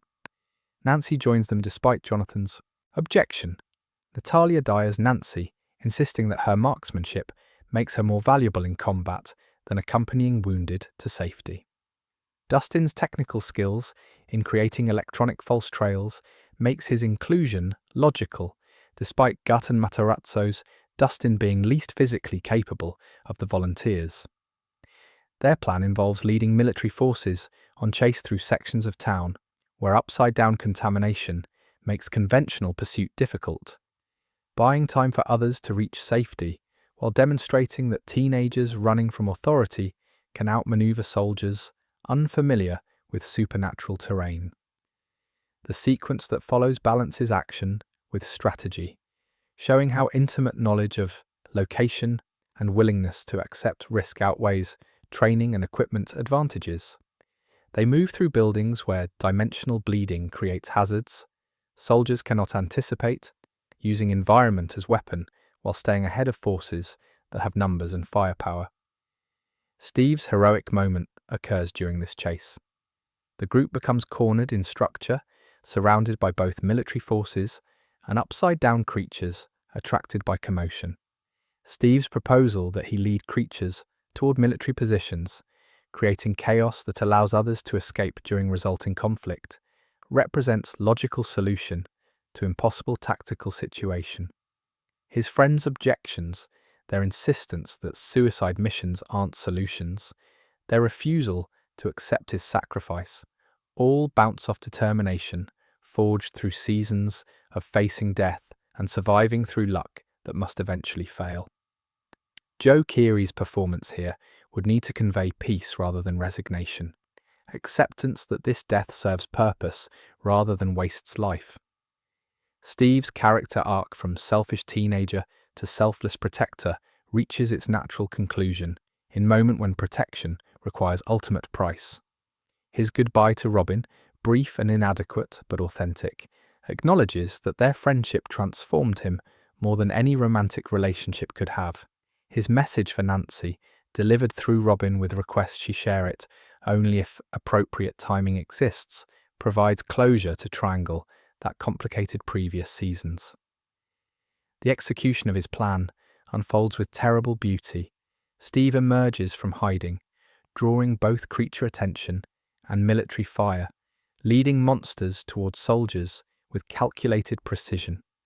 The resulting chaos, soldiers confronting supernatural threats, while Steve navigates between them, creates window others use to escape. The last they see of him is silhouette against flames, baseball bat swinging, body outlined by muzzle flashes, and creature bioluminescence, hero making his stand knowing it's his last. His death, if death it is, occurs off-screen. The show denies audience closure or certainty, leaving open possibility that Steve somehow survived impossible odds once more. But Robin's collapse into tears, her certainty that he's gone based on nothing but feeling, suggests that even if body isn't confirmed, loss is real. Maya Hawke's Robin breaking down while Nancy holds her, Natalia Dyer's Nancy processing her own grief while supporting Robin's, creates moment of shared mourning for person who meant different things to each but mattered equally. The episode's emotional centre lies in hospital wing of Safe House, where injured receive treatment. Max's gradual reintegration into consciousness proceeds through painful stages, memories returning in fragments that don't always connect chronologically or causally. Sadie Sink's performance would show person rebuilding identity from scattered pieces, uncertain which memories are real versus implanted or imagined during captivity. Her recognition of Lucas provides anchor point, Caleb McLaughlin's Lucas being constant that helps her reconstruct self around their relationship's reality. Eleven's continued unconsciousness worries Mike beyond reason's reach, Finn Wolfhard's. Mike sits vigil matching Lucas's previous weeks, beside Max, refusing food and rest, maintaining contact with her hand as if physical connection might will her back to consciousness. Joyce's attempts to make him care for himself meet resistance born from guilt and fear, belief that leaving her side even briefly represents abandonment when she needs him most. Her eventual awakening, whenever it occurs, will need to justify his faith or devastate him with confirmation that some damage exceeds love's healing power. Will's fever breaks during episode 5's second act, his body finally processing and expelling dimensional energy it had channeled.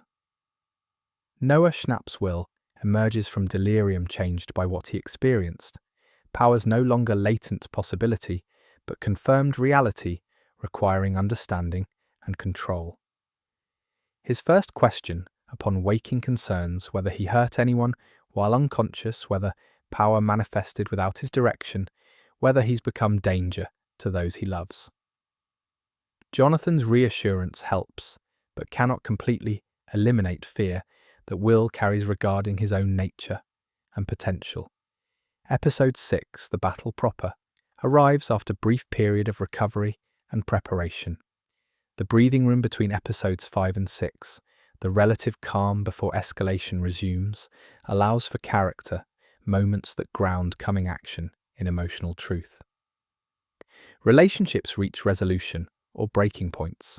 Conversations occur that should have happened seasons earlier. People make peace with outcomes they cannot control.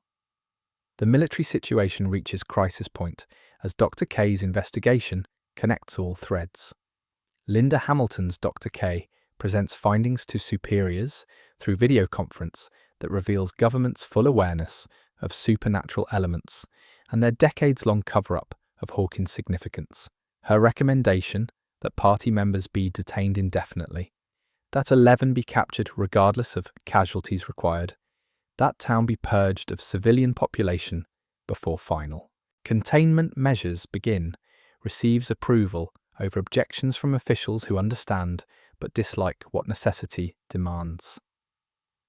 Hopper's capture occurs during this period, his voluntary drawing of attention succeeding in its purpose, while failing to prevent Kay from pursuing other targets simultaneously. David Harbour's Hopper faces interrogation, with ex-cops' understanding of technique and pressure, giving nothing useful, while enduring treatment that skirts official torture prohibitions. His imprisonment serves dual purpose for narrative, removing most capable adult from coming battle while creating stakes for potential rescue subplot that could succeed or fail depending on timing and priority. Joyce's response to Hopper's capture channels fury into planning his extraction. Winona Ryder's Joyce has rescued him from Russian prison, knows that government detention represents less formidable obstacle than foreign imprisonment despite official sanction, making it technically more serious crime. Her recruitment of Murray for reconnaissance and planning would occur here if Murray survives episode 6, or would motivate his death during rescue attempt if Duffers choose that trajectory for Brett Gelman's character. Murray's expendability as character stems from role as comic relief and information source rather than emotional anchor. Brett Gelman's Murray provides necessary function through conspiracy theorist perspective and translation skills, but his death would impact plot less than any party member's loss. The prediction that he dies during episode 6 or 7 serves narrative economy, demonstrating stakes while preserving characters central to finale resolution. His potential sacrifice during Hopper's rescue attempt, taking bullet or blade meant for Joyce, or creating distraction that costs his life, would honour his unlikely heroism while clearing stage for younger generations' final confrontation. The battle sequence dominating episode 6's middle section involves full-scale assault on Hawkins by upside-down forces. Vecna's recovery from Volume 1 injuries has proceeded faster than hoped, his healing accelerated by dimensional merge strengthening his connection to Power Source. Jamie Campbell Bower's Vecna returns not just restored, but enhanced. His integration with upside-down reaching point, where distinguishing between creature and dimension becomes impossible. He doesn't simply command monsters, but is their collective consciousness, perceiving through their senses, directing their movements with precision impossible for independent entities. The Hydra's appearance fulfills prophecy from Will's painting, the massive multi-headed creature emerging from largest rift as vanguard for army behind it. The visual realization of this monster, combining practical effects with CGI, would need to convey scale beyond anything shown previously. Each head operates semi-independently, attacking different targets simultaneously, regenerating when damaged, learning from successful versus failed tactics.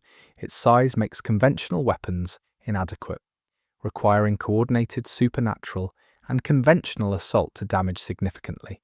The civilian population's response divides between those who fight and those who flee. Years of official gaslighting, insistence that supernatural events have mundane explanations, collapse when monsters walk streets in daylight, where denial becomes impossible. Some residents take up arms, hunting rifles and improvised weapons deployed against creatures that shrug off bullets unless targeting specific vulnerabilities. Others barricade themselves in homes that offer illusion of safety against forces that can tear through walls. Still others flee toward quarantine perimeter, preferring military imprisonment to remaining in town, consumed by nightmare. Karen Wheeler's involvement in defense represents Mother's choice between ignorance preserving sanity and knowledge enabling protection. Cara Buono's Karen has remained largely unaware of her children's supernatural entanglement, despite signs obvious to those looking for them. The battle forcing confrontation with truth, her children fighting monsters on her street, destroys comfortable denial. Her decision to fight rather than hide, taking up guns she barely knows how to use, demonstrates maternal instinct, transcending fear. Her competence surprises no one more than herself, discovering courage she didn't know she possessed when her children's survival depends on it. The coordination of defense falls to Nancy through circumstance rather than appointments.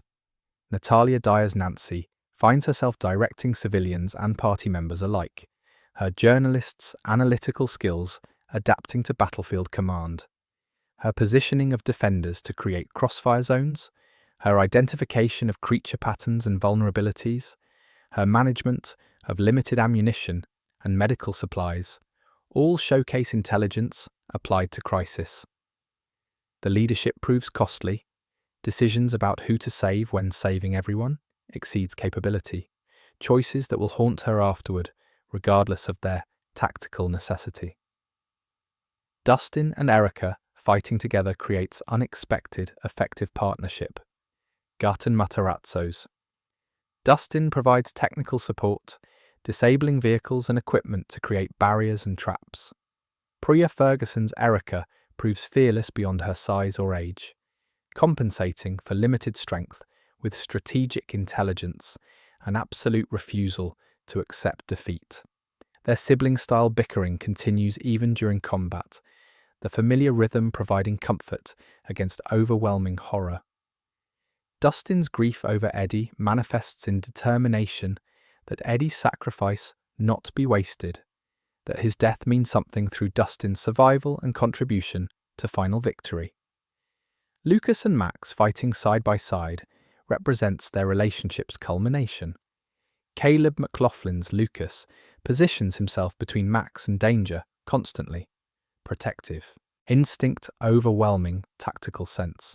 Sadie Sink's Max, still recovering and operating at fraction of normal capability, refuses to be sidelined, insists on contributing despite limitations. Her running up that hill, metaphorical and literal, pushing through pain and weakness to remain standing when every instinct suggests surrender, demonstrates Kate Bush's lyrics made manifest. Their love, tested by separation and trauma, proves strong enough to survive dimension-ending battle. Jonathan's role as Will's protector reaches its apex during episode 6, Charlie Heaton's. Jonathan has spent entire series trying to keep his brother safe, success measured by Will's survival rather than Will's happiness or growth. His recognition that protection sometimes means allowing risk, that preventing Will from using powers that might save others preserves Will's body while destroying his spirit, represents maturity hard-won through years of impossible responsibility. His decision to support rather than prevent Will's participation honors his brother's agency while maintaining presence to catch him if he falls. Will's use of powers during battle confirms his significance beyond victim or censor. Noah Schnapp's Will manipulates upside-down material, turning vines into weapons, using creatures' connection to hive mind against them, creating barriers and openings that change tactical situations.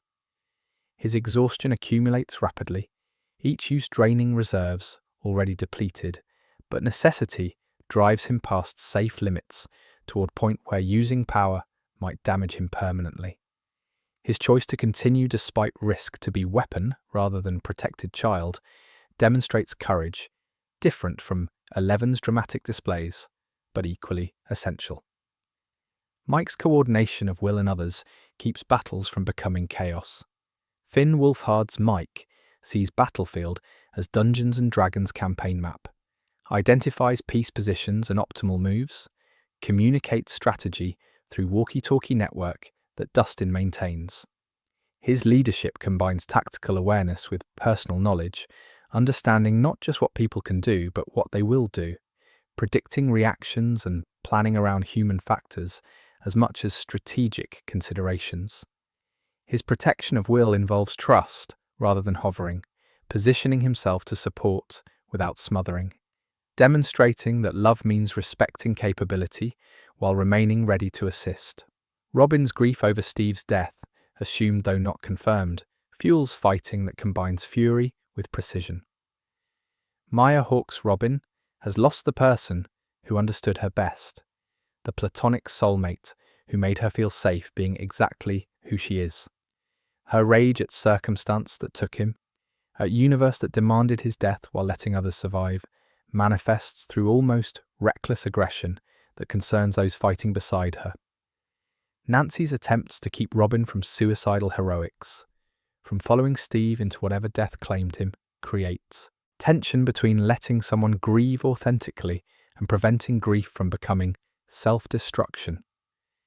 The Hydra's defeat requires combined effort from everyone, supernatural and conventional forces working in coordination, impossible at battle's beginning. The sequence showing its fall, multiple wounds accumulating until regeneration cannot keep pace with damage, would take significant screen time to honour the victory's cost. Characters who contributed are shown, their injuries and exhaustion visible, their relief tempered by awareness that this victory represents merely surviving first wave rather than winning war. Episode 6's conclusion brings assessment of cost.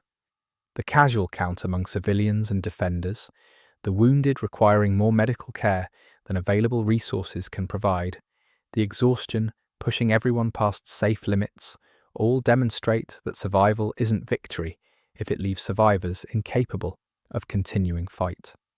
The military's response to battle, their confusion over events their worldview cannot accommodate, creates additional complication as they attempt to impose order on situation exceeding their understanding or authority.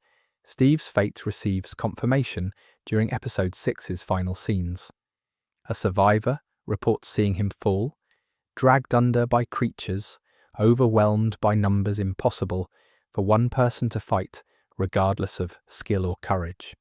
The lack of body prevents complete closure, but makes survival implausible enough that characters begin processing loss as real rather than uncertain.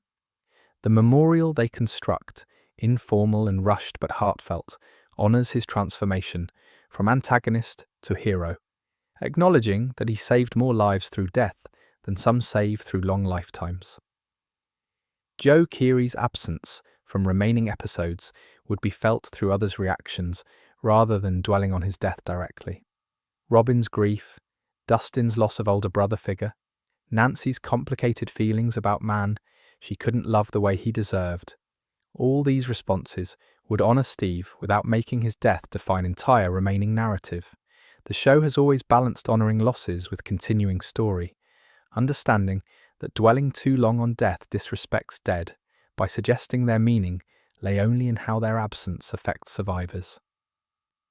Episode 7, the volume's conclusion, provides breathing room between battle and finale. The calm before ultimate storm allows for relationship resolution, emotional preparation, strategic planning for confrontation, everyone knows, approaches. The episode's pacing differs from previous ones. Less frantic action and more character-focused sequences.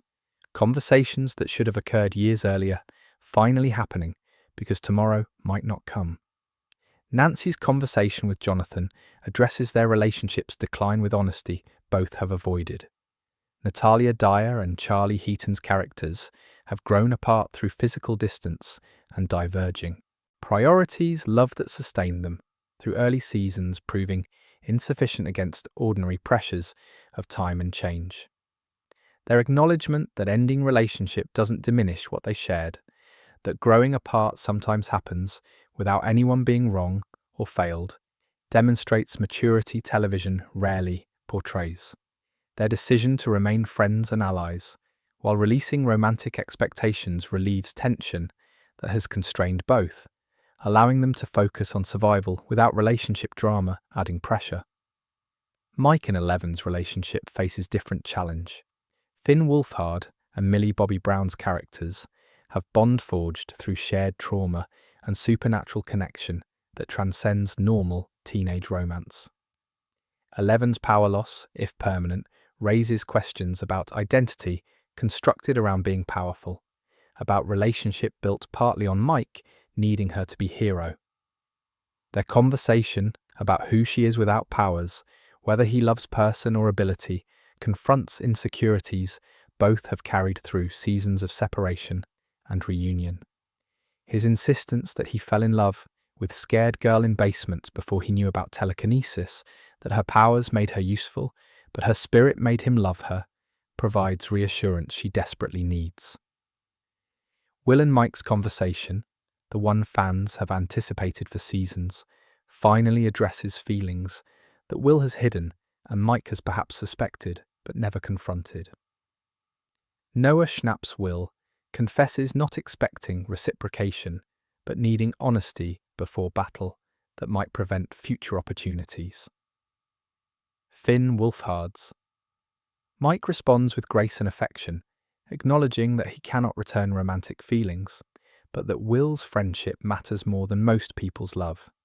The scene avoids both tragic pining and unrealistic reciprocation, instead showing healthy resolution where unrequited love doesn't destroy friendship, where coming out strengthens rather than weakens bonds.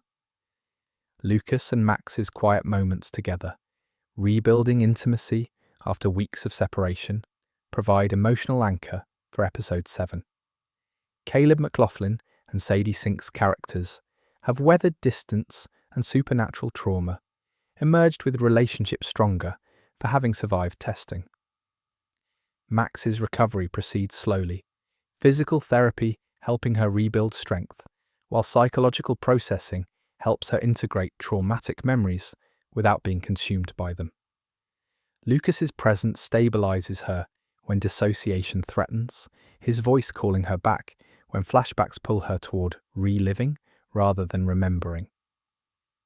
Hopper's rescue occurs during episode 7's second act, Joyce leading operation that combines tactical planning with improvisation required when plans encounter reality. Winona Ryder's Joyce demonstrates competence earned through years of fighting supernatural and conventional authorities, her determination channeled through specific actionable steps rather than diffusing into panic.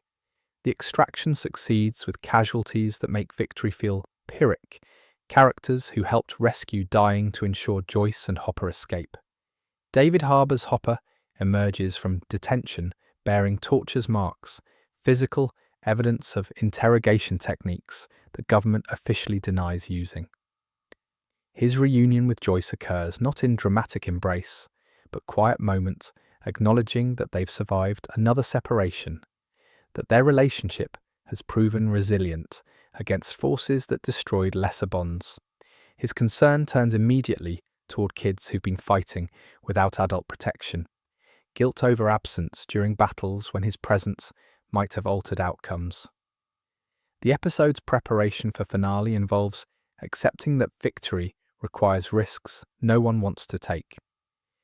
Eleven's power loss means they fight without their strongest weapon, unless her powers return, which cannot be predicted or controlled. Will's connection to Vecna provides intelligence and potential weapon, but makes him vulnerable to possession or manipulation that could turn asset into liability. Max's recovery remains incomplete, her participation in final battle risking regression or permanent damage. Each character volunteers despite knowing they might not survive, choosing active resistance over passive waiting for death. The discovery that changes their approach comes through Nancy's research combining with Will's visions. Vecna's plan involves not just merging dimensions, but rewriting time, using the temporal distortions at convergence point to alter past and ensure his victory becomes historical fact across all timelines. Preventing this requires not just defeating him physically, but disrupting temporal manipulation before it completes. The window for intervention closes as convergence event approaches, scheduled for December 31st, New Year's Eve, symbolic ending that would represent actual ending if they fail. Their strategy crystallizes around two parallel objectives. One team assaults Vecna's physical location, drawing his attention and weakening his defenses. The other team infiltrates Convergence Point's temporal mechanism, sabotaging his reality rewriting equipment through methods they barely understand. The division of forces reflects capabilities, sending right people to right places while acknowledging that this separation means no one can help others if their mission goes wrong. The assignments reflect both ability and narrative significance. 11, Mike and Will form team targeting Vecna directly, their intertwined destinies with him requiring their presence at final confrontation. Nancy, Jonathan, and Lucas lead Convergence Point team, their tactical skills and determination making them suited for mission requiring precision over power. Others distribute according to where they're most needed, acknowledging that some will fight while others support. That contribution takes many forms during Apocalypse. The episode ends with everyone in position, December 30th becoming 31st, final hours before Convergence counting down, preparation meeting opportunity in moment when everything they've fought for will be decided. The screen fades as midnight approaches, the synthesizer score building tension. That month between volumes will sustain, audiences left anticipating finale that promises resolution, 9 years in making. Volume 2's Christmas conclusion leaves viewers emotionally devastated and narratively satisfied. Steve's death demonstrated that stakes were real, that heroism costs, that not everyone survives happily. The losses sustained proved victory would be Pyrrhic if it came at all. The relationships resolved or ended provided closure, preventing finale from bearing too much emotional weight. The stage was set, pieces positioned, the final battle awaiting only New Year's Eve to begin. The series finale's theatrical release represented acknowledgement that Stranger Things had transcended television to become cultural phenomenon deserving cinematic treatment.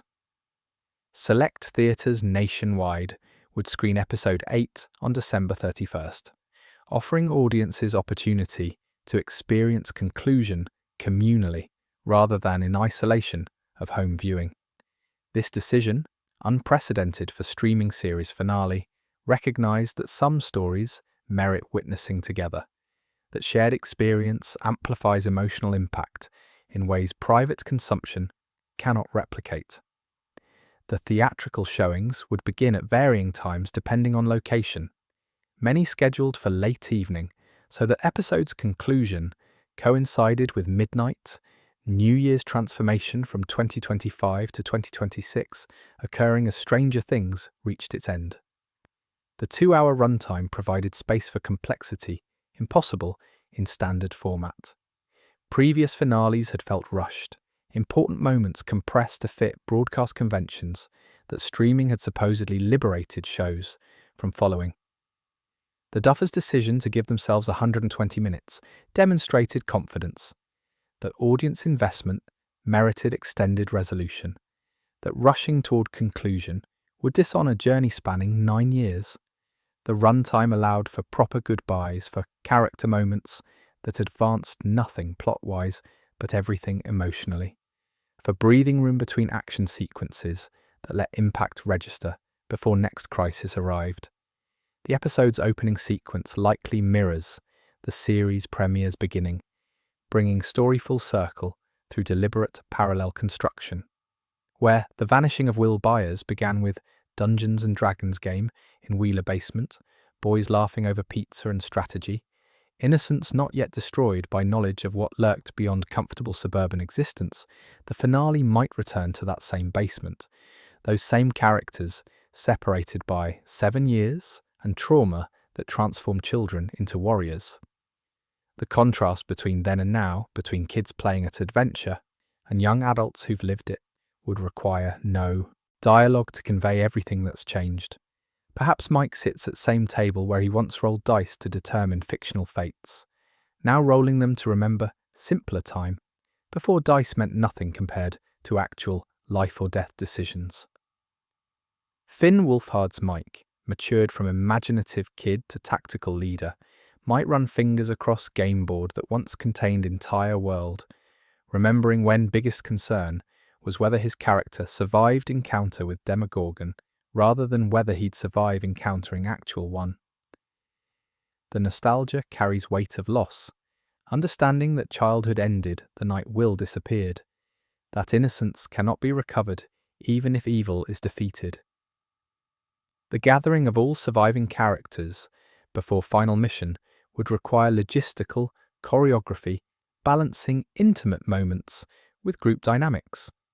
The safe house, wherever they've established it, becomes staging ground for assault they all understand might be suicide mission. Equipment checks and weapon distribution, medical supplies and communication devices, practical preparations occupy hands, while minds process what's coming. The atmosphere combines funeral solemnity with warriors' determination, people making peace with death while committing to fighting anyway, because surrender guarantees outcome, resistance merely makes probable.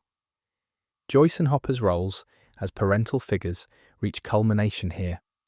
Winona Ryder and David Harbour's characters have guided these kids through supernatural horrors while dealing with their own trauma and loss. Their decision to accompany rather than forbid participation acknowledges that these aren't kids anymore, that treating them as children insults what they've survived and contributed. Joyce's final words to Will and Jonathan, whatever she says, would need to balance Mother's fear with recognition that her sons are men who've earned right to risk themselves for others. Hopper's tactical briefing, delivered to a group that includes his adopted daughter and her friends, walks line between professional assessment and personal investment in everyone's survival. Eleven's power status remains uncertain until moment demands clarity. Millie Bobby Brown's 11 has been resting, recovering from exertion that burned out her abilities, hoping for regeneration that may or may not occur. The question of whether she'll fight powerless or whether abilities will return at crucial moment creates tension that runs through early scenes. Her acceptance that she might face Vecna without telekinesis, that she might be simply human teenager with knowledge and determination but no supernatural edge, demonstrates growth beyond defining herself through power alone. Mike's insistence that she matters regardless, that she doesn't need powers to be essential, provides support while acknowledging truth that powers would significantly improve their chances. Will's preparation involves accepting that his connection to Vecna makes him both asset and vulnerability. Noah Schnapp's Will knows that proximity to enemy might trigger possession, that Vecna could use their bond to control him, turn him against friends who'd hesitate to hurt him even if he attacked them. His contingency planning, instructions for what to do if he becomes compromised, forces others to promise they'll stop him by any means necessary if he becomes threat.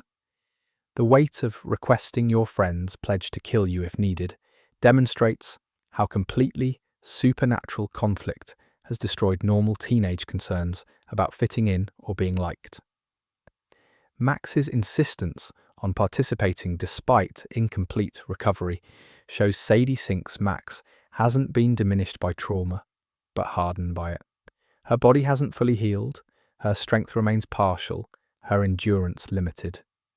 But her determination exceeds physical capability, her refusal to sit out while others risk themselves, overriding practical concerns about becoming liability.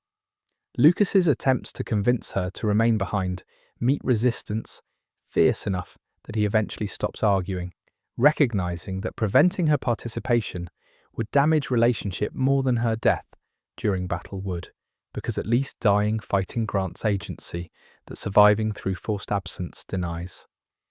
The assault begins with teams separating toward their objectives. The Vecna confrontation team, centered around 11, Mike and Will, descends into the Upside Down's heart through passages they've mapped across previous episodes. The Convergence Point team, led by Nancy, with Jonathan and Lucas, approaches temporal machinery through different routes requiring technical skills and tactical precision.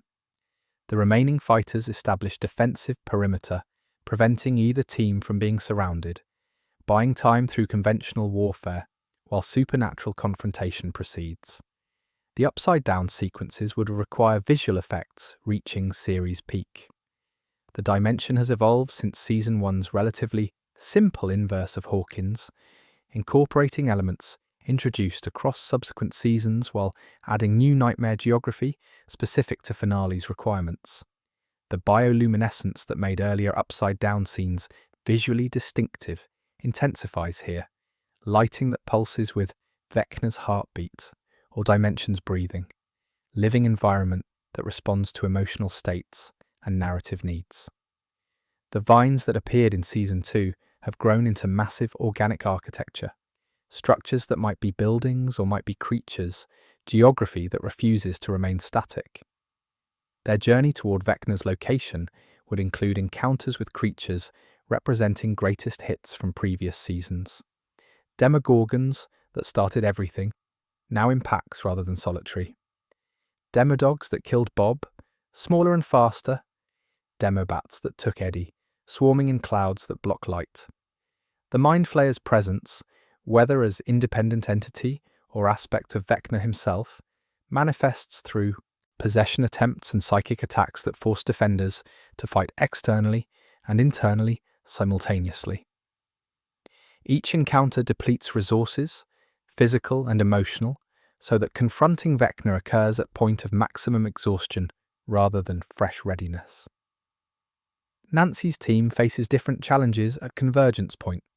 Natalia Dyer's Nancy leads through ruins of underground facility where temporal mechanics concentrate, machinery that might be upside-down technology or might be something Vecna created through understanding physics beyond human science. The equipment's purpose remains unclear until examination reveals its function, rewriting quantum states at temporal origin points, changing past to make present inevitable. The sabotage required exceeds simple destruction, instead demanding precise manipulation they barely understand based on notes and calculations found at the site. Jonathan's photography skills translate to documenting mechanism for later analysis if they survive, creating record that might help others understand what was attempted even if attempt fails. Charlie Heaton's Jonathan also serves as bridge between Nancy's leadership and Lucas's muscle, the steady presence keeping group cohesive under pressure.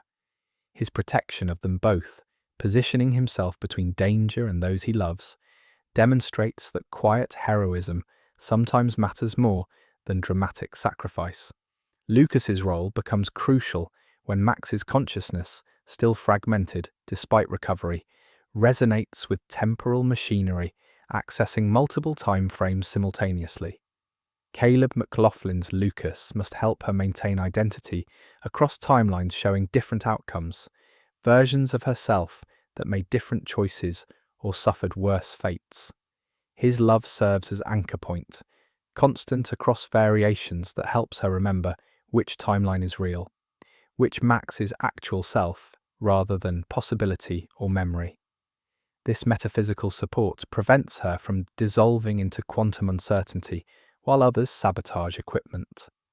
The confrontation with Vecna unfolds across multiple planes simultaneously, physical and psychic battle intertwined.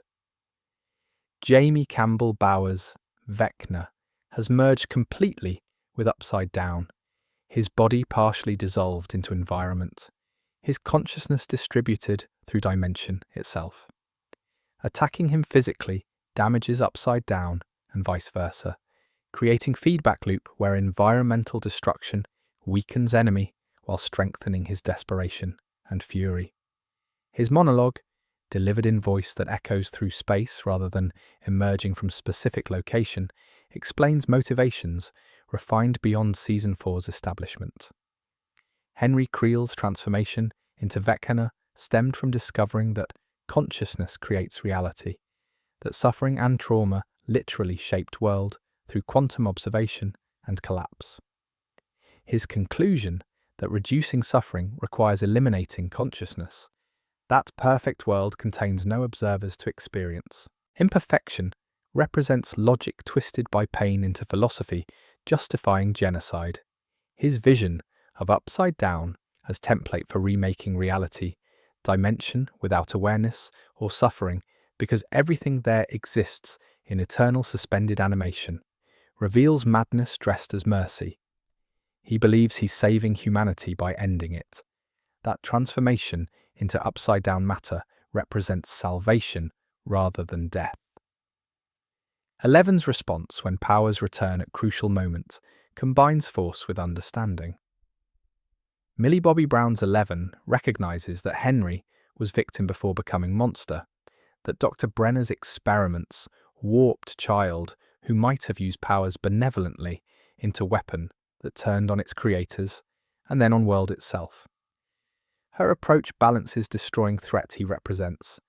With Morning Person, he might have been, using telekinesis to tear his physical form from a dimensional integration while extending psychic connection that says she understands his pain even while rejecting his solution. The return of her powers, predictable but still satisfying, manifests not as sudden restoration but gradual reawakening, accelerated by necessity. Her nosebleed begins as she pushes, blood flowing as power channels through pathways damaged by previous overuse.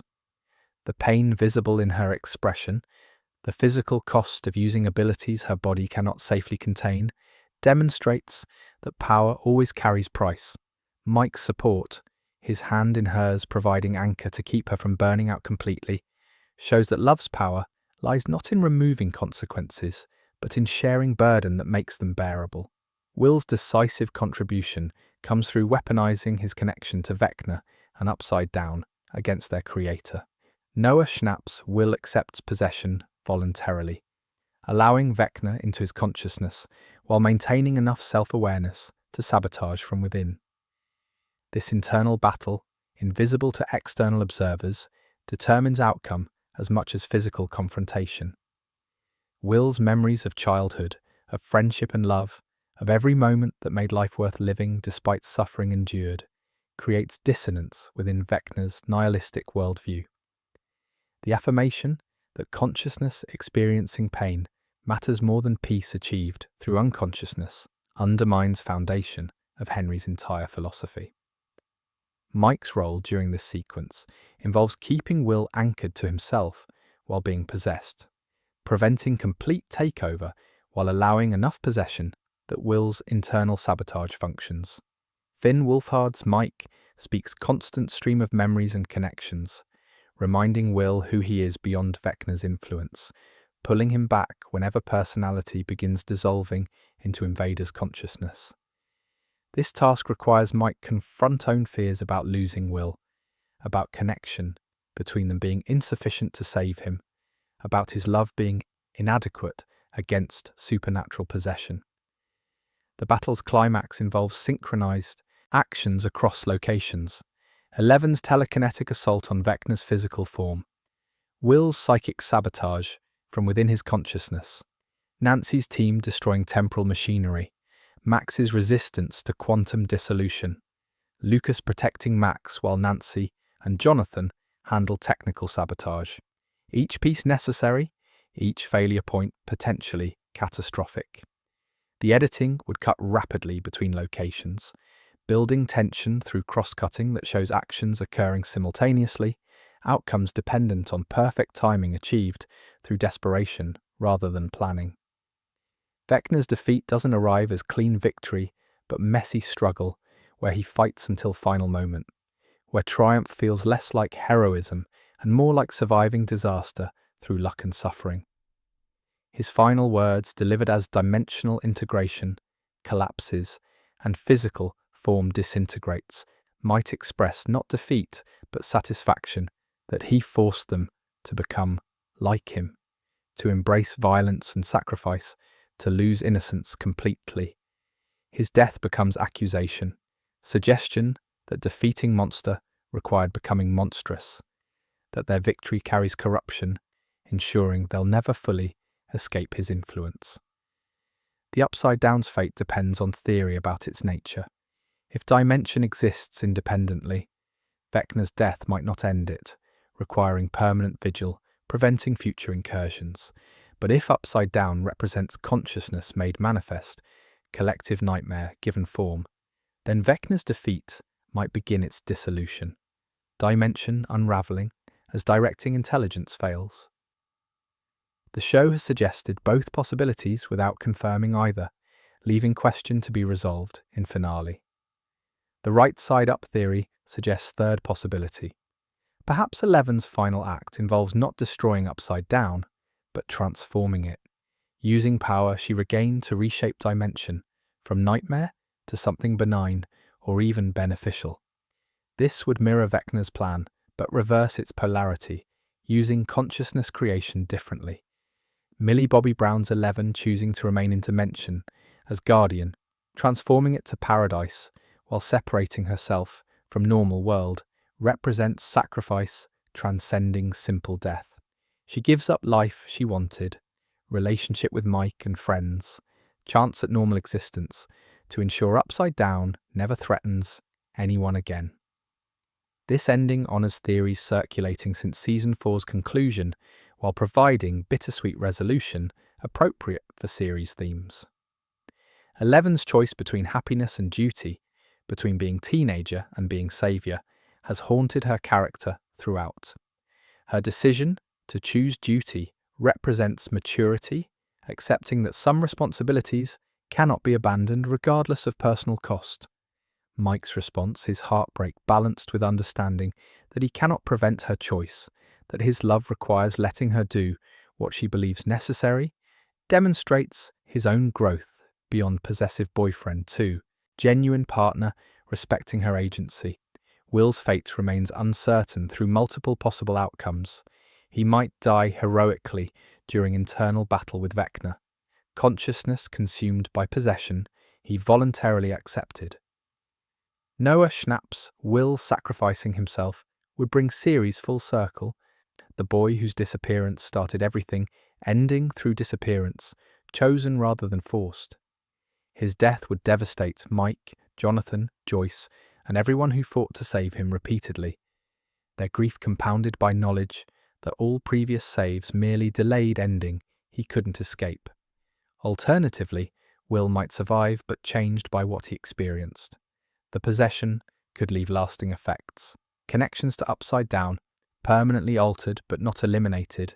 Trauma added to collection he already carries.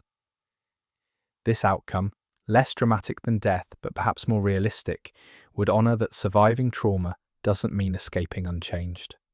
Noah Schnapp's will returning to life carrying additional burden demonstrates that happy endings sometimes mean learning to live with damage rather than erasing it. A third possibility suggests Will's powers, fully manifested through finale's events, position him as Upside Down's new guardian, alongside or instead of 11. His connection to dimension, his understanding of its nature through prolonged exposure, might make him ideal candidate for ensuring it remains contained or transformed. This fate separates him from Mike, and normal life requires sacrifice different from death, but perhaps equally painful. Eternal vigilance protecting world from threat it doesn't know exists. Max's survival seems likely given narrative investment in her recovery, but survival doesn't guarantee restoration to pre-trauma state. Sadie Sink's Max might emerge victorious but diminished, physical and psychological damage permanent rather than temporary. Her relationship with Lucas would continue but change by recognition that trauma's effects last beyond immediate crisis. Their love would need to accommodate new reality, accepting that returning to previous dynamic impossible because person you fell in love with doesn't exist anymore, replaced by version shaped by suffering. Lucas's heroism during finale, protecting Max and completing mission despite fear and exhaustion, would earn him recognition previously denied. Caleb McLaughlin's Lucas has operated in others' shadows throughout series, capable but overshadowed by those with dramatic powers or obvious leadership qualities. His contribution to victory, essential despite being normal member of group, demonstrates that heroism takes many forms, that love and determination matter as much as supernatural ability. Nancy and Jonathan's survival likely occurs given their roles in technical sabotage rather than direct combat. Natalia Dyer and Charlie Heaton's characters emerge having saved world through intelligence and skill, their parting or continued friendship, allowing them to move forward without romantic entanglement defining their relationship. Nancy's journalism career awaits, her investigation of Hawkins's supernatural history potentially becoming life's work exposing truths government prefers hidden. Jonathan's photography might document recovery or might capture different subjects entirely, his artistic sensibility finding new expression. Robin's survival, despite Steve's death, would require her to process grief while rebuilding life without person who understood her best. Maya Hawke's Robin might honour Steve's memory through continuing his protective instincts, becoming guardian for others who need someone caring enough to sacrifice for them. Her relationship with Vicky, briefly explored in previous season, could develop into anchor helping her survive loss, demonstrating that found family extends beyond single friendship, that loving one person completely doesn't prevent loving others differently. Dustin's emergence from Ceres, having lost both Eddie and potentially other friends, would demonstrate costs of winning. Gaten Matarazzo's Dustin has provided comic relief throughout, his humour masking depth that loss reveals. His future likely involves scientific career, his technical genius finding application that honours those who died enabling his survival.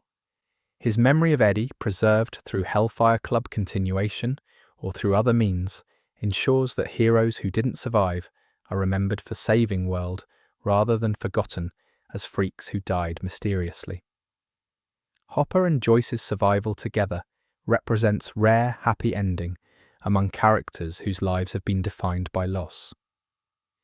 David Harbour and Winona Ryder's characters have earned peace, their relationship forged through shared trauma, deserving resolution, where they finally get to simply be together without crisis demanding separation. Their roles as parental figures complete, they might leave Hawkins entirely, seeking fresh start in location, without supernatural associations, building life defined by presence rather than absence. Erica's survival seems certain given her age and narrative positioning as future generation. Prior Ferguson's Erica represents childhood's end approached but not reached. Young person, witnessing horrors while maintaining enough innocence that future remains possibility rather than trauma sentence. Her role in finale might involve being protected by older characters who refuse to let her sacrifice herself, determination that at least one kid escapes without permanent damage. The final scene, planned since Season 2, according to the Duffers, would need to justify confidence that they'd known ending all along. Multiple theories exist about what this scene contains. The most emotionally resonant possibility involves party reunion, perhaps years later, perhaps months, gathering to play Dungeons and Dragons one final time. They've grown into adults or young adults, some missing from circle, others changed by experience but core group maintaining bonds forged through shared survival of impossible odds. Mike might serve as Dungeon Master, Finn Wolfhard's might-creating campaign that processes what they experienced through metaphor and game mechanics. The adventure he narrates could parallel their actual journey, thinly disguised fiction, allowing them to revisit trauma in controlled environment. The session might pause for a moment of silence, honouring absent friends, toast raised to those who didn't make it, dice rolled in their memory before game continues because continuing represents their legacy better than stopping. Alternatively, the final scene might show 11 in transformed upside down. Dimension now bright rather than dark, welcoming rather than hostile. Millie Bobby Brown's 11 at peace in paradise she created, mentoring new children with powers who appear periodically, teaching them control and ethics, ensuring next generation of psychic kids doesn't become weapons or monsters. Mike's letter to her, delivered through psychic connection, or physical means depending on whether communication remains possible, would express love that survives separation, understanding, supporting her choice, while missing her presence. A third possibility involves flash-forward showing Hawkins rebuilt, memorial established honouring those who died protecting it. The camera might pan across names carved in stone, familiar ones drawing tears from viewers, the monument showing that sacrifice was remembered, even if details remain classified. Perhaps grown party members visit separately or together, laying flowers, standing in silence, processing loss that time has dulled but never eliminated. The most thematically appropriate ending might show nothing supernatural, just ordinary life resumed. Mike and Lucas playing basketball, Dustin and Erica arguing over scientific principles, Nancy writing article, Jonathan taking photographs, the mundane activities they fought to protect, normal existence that seems miraculous after surviving apocalypse. The final shot could mirror opening, everyday Hawkins life continuing, camera pulling back to show town from above, scars from dimensional merge fading but visible to those who know where to look. Reminder that normal conceals extraordinary for those who've lived it. The title The Right Side Up suggests optimism, that inversion will be corrected, that nightmare realm will be transformed or defeated, that right side prevails over wrong. This hopeful interpretation contrasts with show's tendency toward bittersweet conclusions, where victory costs nearly everything. The balance between honouring loss and affirming hope would determine whether audiences feel satisfied or cheated, whether ending earns tears of sadness, joy, or both intermingled. The Duffers' confidence, expressed through cast and crew interviews, suggests they believe they've stuck landing. Sean Levy's description of finale as masterpiece carries weight given his involvement throughout series. Finn Wolfhard's relief that it wasn't Game of Thrones' disaster indicates resolution that honours rather than betrays narrative. The theatrical release demonstrates belief that episode merits event treatment, that conclusion transcends typical series finale into cultural moment. Whether predictions prove accurate matters less than whether actual ending honours journey. The characters who've grown from kids playing in basement to warriors fighting for world survival deserve conclusions reflecting their evolution. The themes about friendship transcending difference, about love surviving trauma, about choosing courage despite fear, all require final affirmation that suffering wasn't meaningless, that fighting mattered even when victory seemed impossible. Sweet dreams await, dear listener, as Stranger Things reaches its end on New Year's Eve, a decade storytelling concluding as calendar turns toward future, these characters earned through sacrifice and determination. And so, our journey through possibility concludes. These predictions mere shadows against the reality awaiting viewers in those November and December nights. Whether the actual episodes match these visions or diverge entirely matters less than what Stranger Things has meant across 9 years. The show taught us that growing up means holding love and loss simultaneously. That friendship transcends ordinary bounds when tested by extraordinary circumstances. That courage manifests not through absence of fear, but through choosing to act despite it.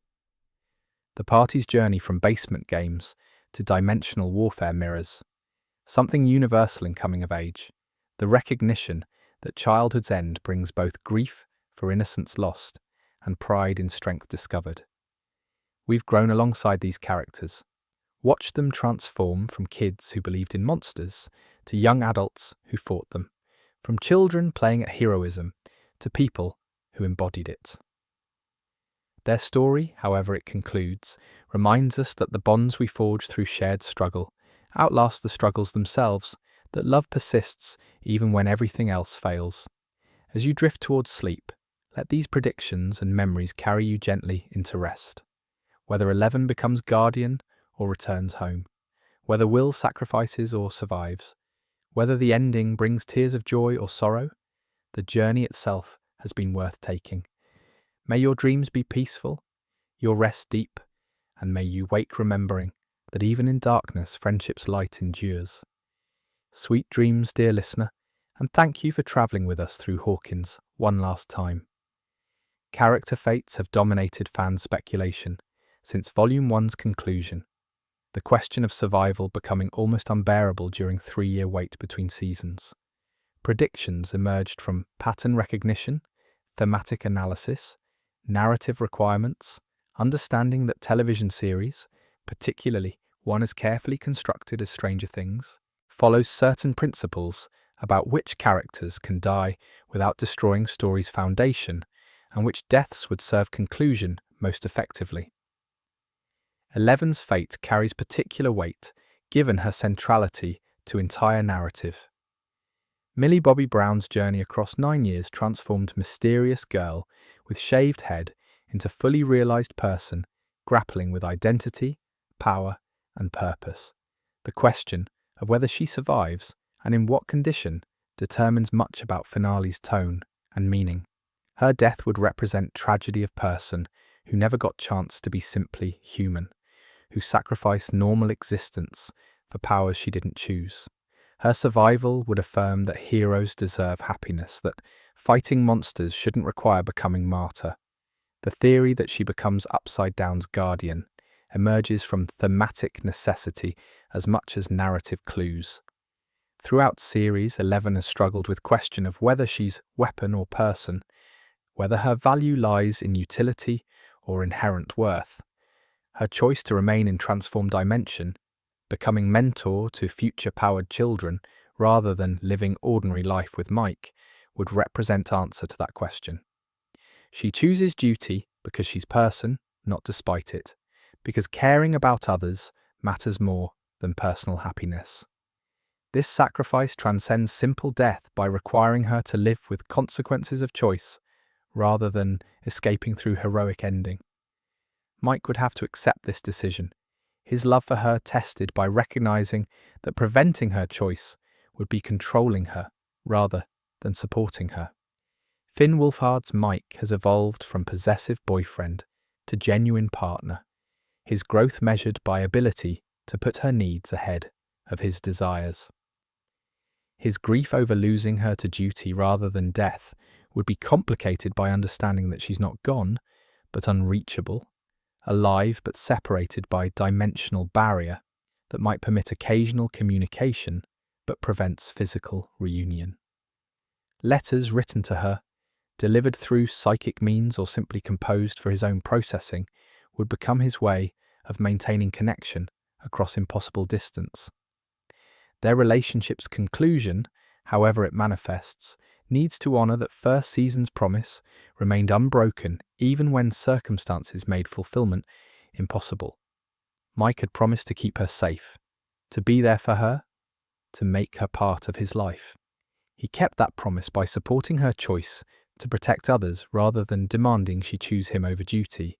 Their love survives separation through transformation from romantic relationship to something deeper, bond transcending physical proximity or conventional future together.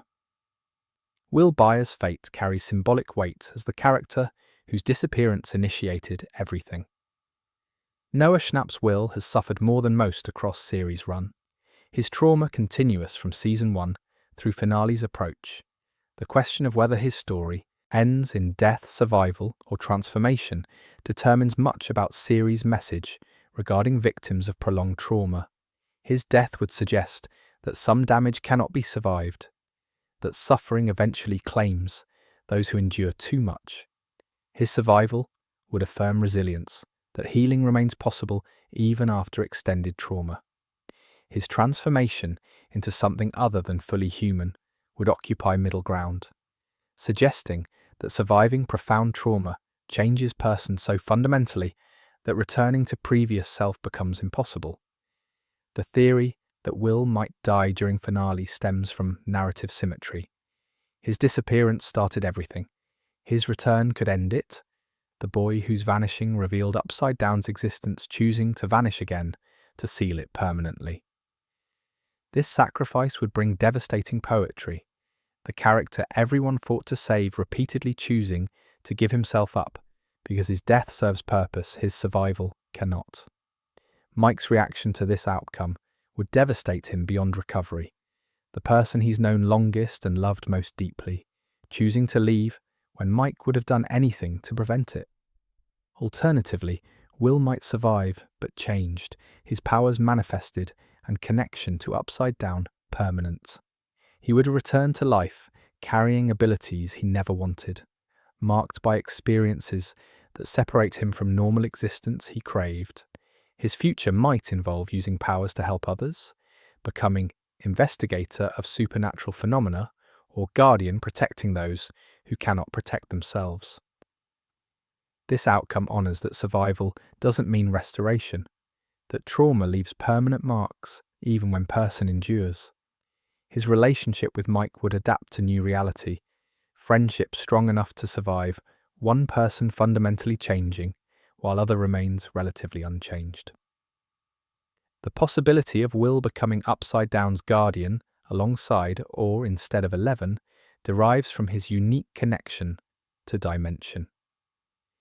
He spent more time there than anyone except Vecna. His consciousness has shaped it during that week in season 1. His presence may have caused temporal freeze that preserved 1983. These factors make him potentially ideal candidate for ensuring dimension remains contained or transformed. His understanding of its nature through experience rather than study, qualifying him for role no one else could fill. This fate would parallel 11's sacrifice while being distinct, both choosing duty over happiness, but through different paths reflecting their different relationships to power and dimension. Mike Wheeler's survival seems certain given his role as emotional centre and audience surrogate. Finn Wolfhard's Mike represents everyman thrust into extraordinary circumstances, the normal kid whose imagination and leadership proved as valuable as supernatural powers. His death would serve no narrative purpose beyond shock value, his value lying in witnessing and coordinating rather than direct combat.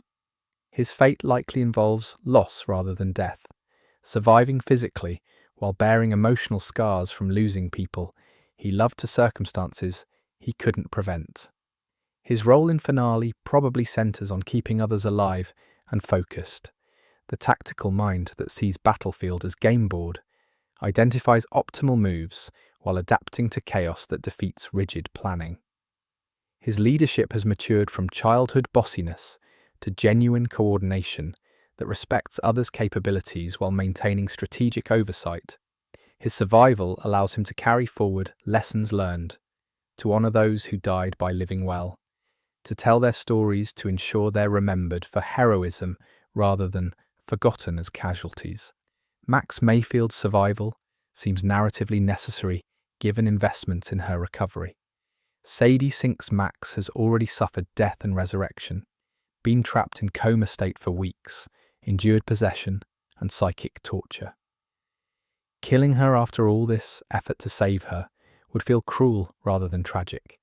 Punishment for character who's done nothing to deserve fate worse than death, followed by actual death. Her survival honors Lucas's devotion, validates 11's sacrifice to recover her consciousness, affirms that some people can be saved when others fight hard enough. Her post-finale existence would likely involve permanent changes from trauma experienced.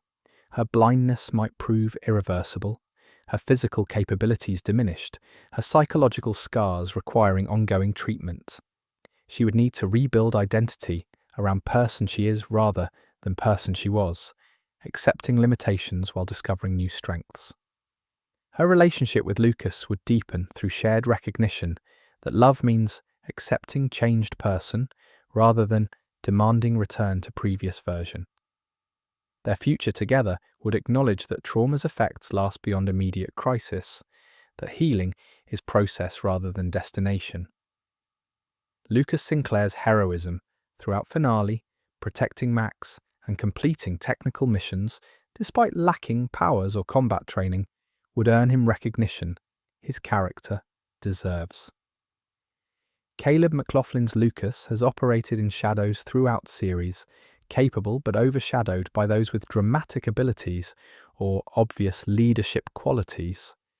His contribution to victory, essential despite being normal member of group, demonstrates that courage takes many forms beyond supernatural power or tactical genius.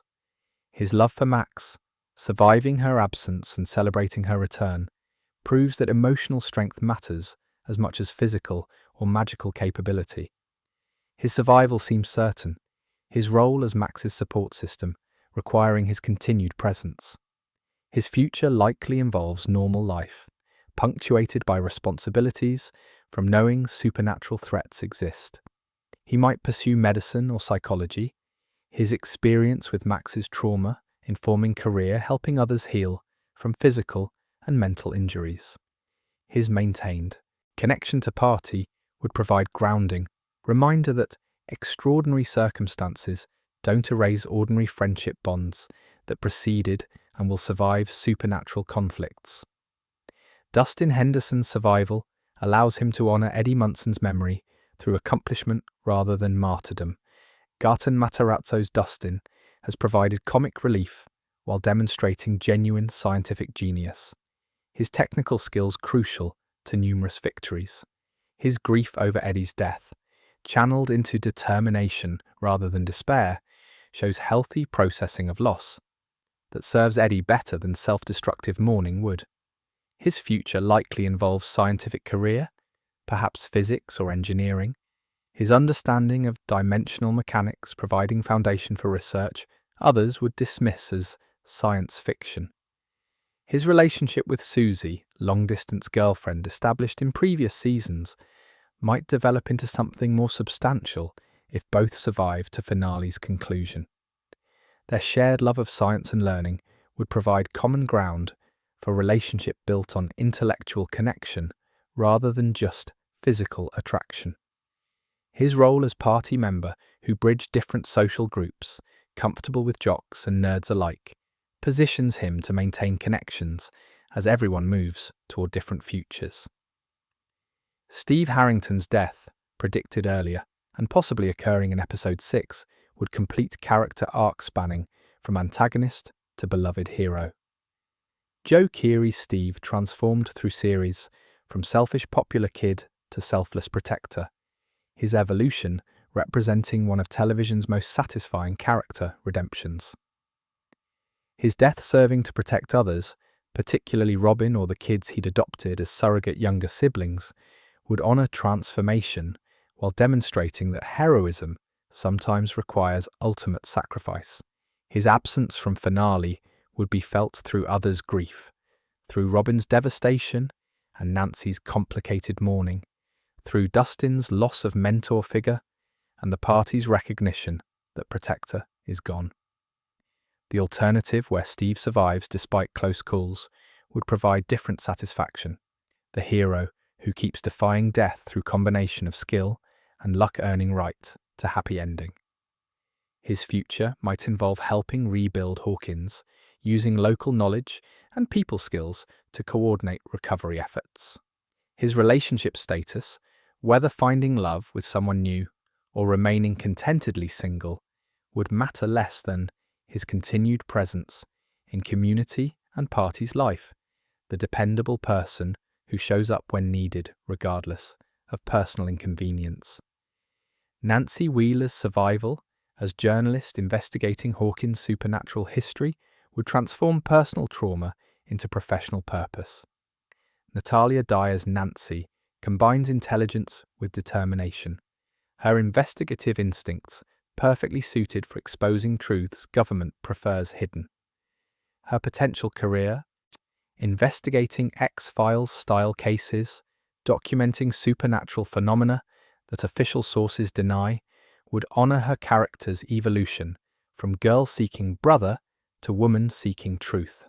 Her complicated relationship history, multiple romantic partners across series, might conclude with recognition that professional achievement matters more than romantic validation, that her worth isn't determined by who loves her, but by what she accomplishes. Her survival likely occurs through competence rather than luck, her skills enabling her to navigate dangerous situations that would kill less capable people. Her role in finale's technical sabotage, understanding machinery through research and analysis rather than supernatural insight, demonstrates intelligence's practical value.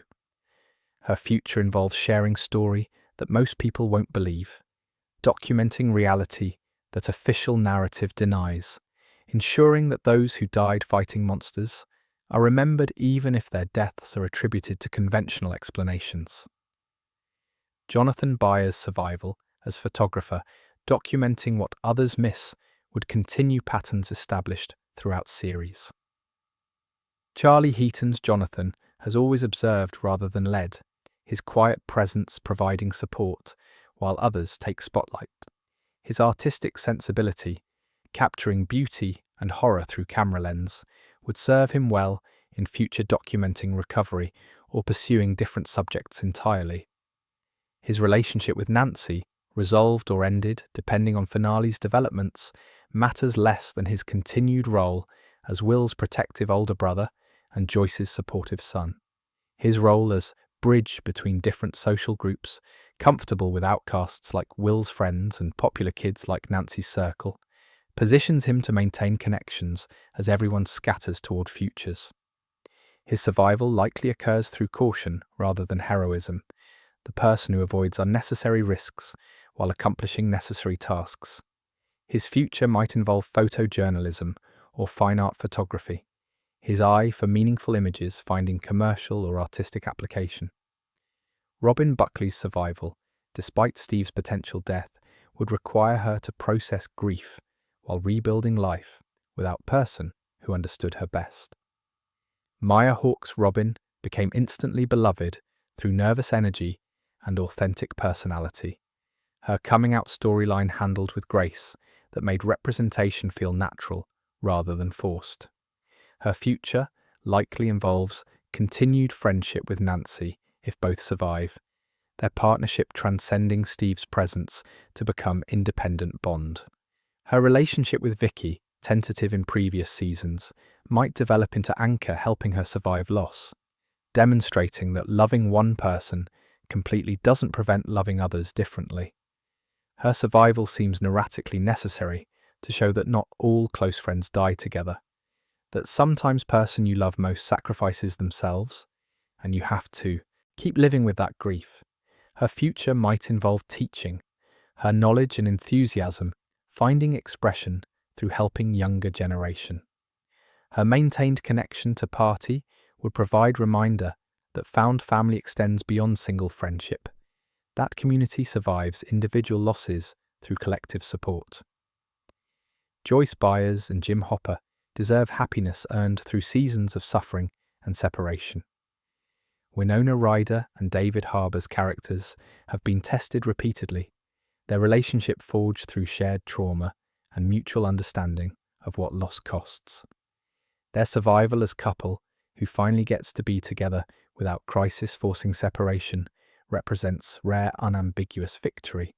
Their future likely involves leaving Hawkins, seeking fresh start in location, without supernatural associations, building life defined by presence rather than absence. Their role as parental figures concludes with finale, their surrogate and biological children grown into adults who no longer need constant protection. Their decision to step back, trust younger generation to handle responsibilities while offering support without interference, demonstrates understanding that parenting means gradually releasing rather than holding tighter. Their happiness, if achieved, provides emotional anchor showing that some people survive horror without being destroyed by it.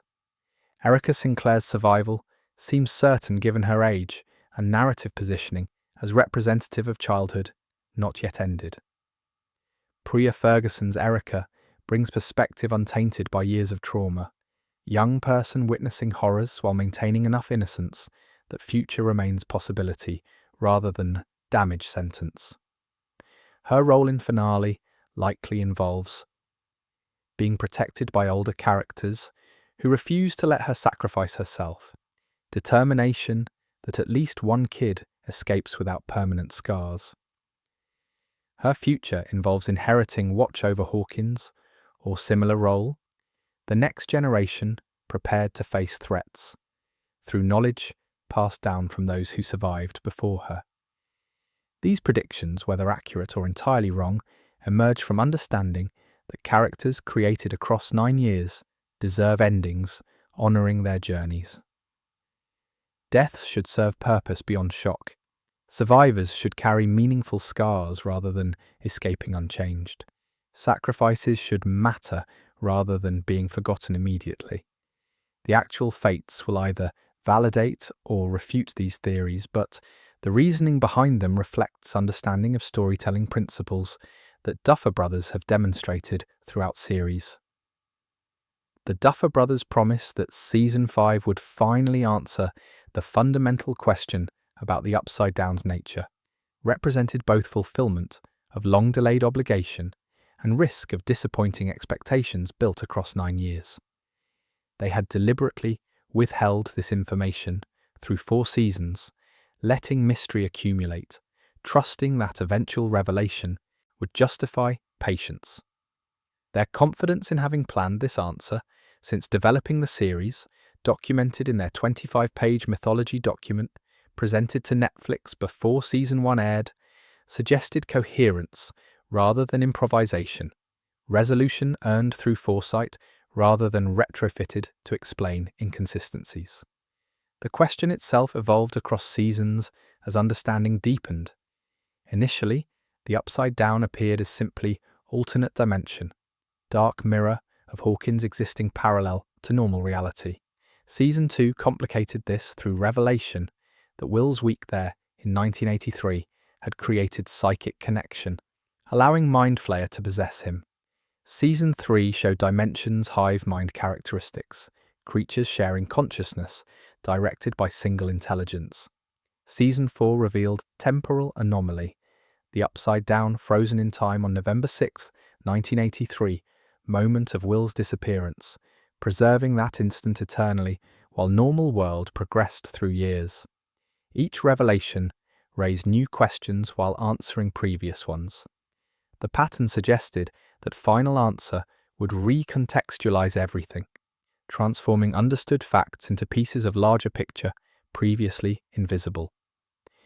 The mythology's ultimate explanation would need to account for temporal freeze, for why Hawkins specifically, for Eleven's connection through gate creation and Henry's banishment, for Will's influence during his captivity, for creatures' nature and origin, for Mind Flayer's relationship to Vecna, for why Dimension appears as dark mirror rather than completely alien landscape.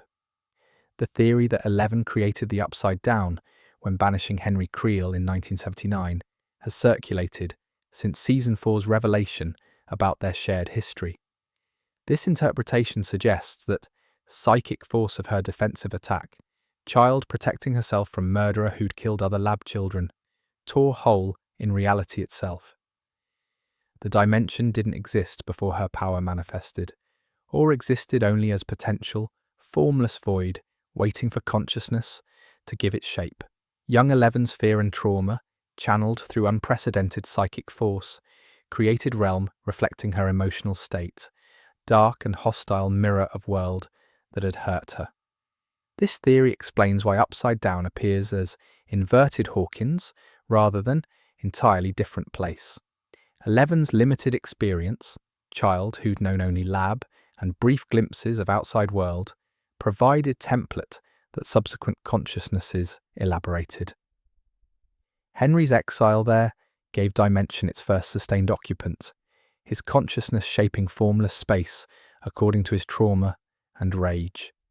His integration with Dimension, transformation into Vecna through years of isolation and adaptation, represented him becoming environment's directing intelligence, the consciousness that gave structure to what Eleven had created as raw potential.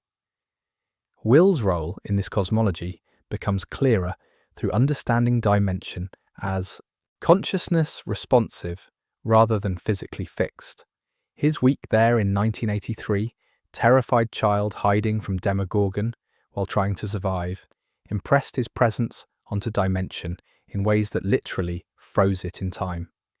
The temporal lock occurred not through mechanical means, but through consciousness-based phenomenon. Will's desperate focus on home and safety, preserving moment before everything went wrong, creating eternal 1983 as psychological shelter against horrors pursuing him. The Dimension became refuge and prison simultaneously, place that couldn't change, because change meant confronting reality of his captivity. The Mind Flayer's nature within this framework shifts from independent entity to manifestation of Dimension's collective consciousness. Where Vecna represents singular directing intelligence, the Mind Flayer embodies hive mind of all upside-down creatures, collective awareness, given form and purpose. Whether Vecna controls Mind Flayer, or whether they represent different aspects of same consciousness, remains ambiguous. Possibility that defeating one doesn't necessarily destroy other, creating uncertainty about whether victory proves permanent or temporary. Alternative theories suggest the Upside Down existed before 11 but remained inaccessible, Dimension always present, but separated by barrier, her powers breached. This interpretation makes her responsible for connection rather than creation, guilty of opening door but not building what lies behind it. The distinction matters for understanding her moral culpability and for determining whether closing gate permanently requires destroying dimension or simply restoring barrier. If she created it, perhaps she can uncreate it. If she merely accessed it, then it persists independently of her continued existence or power. The temporal mechanics governing 1983 freeze represent perhaps the mythology's most complex element. Time as normally understood, linear progression from past through present toward future, breaks down in dimension where consciousness shapes reality. The freeze suggests that traumatic moments can become eternal, that suffering intense enough creates wells in space-time where victims remain trapped psychologically and literally. Will's trauma, Eleven's childhood abuse, Henry's family massacre, all these moments of intense suffering resonated with Dimension's nature as place where pain manifests physically. Vecna's plan to manipulate time, rewriting past to make his victory inevitable across all timelines, extends this principle to strategic application. If consciousness shapes dimension and dimension connects to multiple temporal states, then sufficiently powerful consciousness could reshape history itself. His temporal machinery, discovered at convergence point, represents technology or magic that weaponizes quantum mechanics, forcing reality to collapse into timeline where he always wins, where resistance never occurred because past was altered to prevent it. Breaking this temporal manipulation requires not just destroying machinery, but understanding principle it exploits. The heroes would need to assert their consciousness against his to maintain reality where their choices mattered and their resistance succeeded. This battle of wills across time itself represents conflict beyond physical combat, requiring philosophical certainty that individual consciousness matters, that free will exists, that determinism isn't absolute. The fight becomes metaphysical as much as supernatural, questions about reality's nature determining tactical approaches. The right side up theory about 11 transforming dimension rather than destroying it derives from understanding its consciousness responsive nature. If upside down reflects emotional states and traumatic experiences of those who've shaped it, then sufficiently powerful positive consciousness could remake it into paradise rather than nightmare. 11 choosing to remain there as guardian, using recovered powers to reshape dimension while staying separated from normal world, represents applying Vecna's own principles toward opposite ends.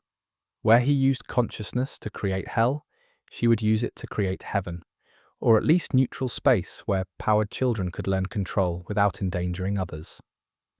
This transformation wouldn't erase the dimension, but redeem it, converting hostile environment into beneficial one.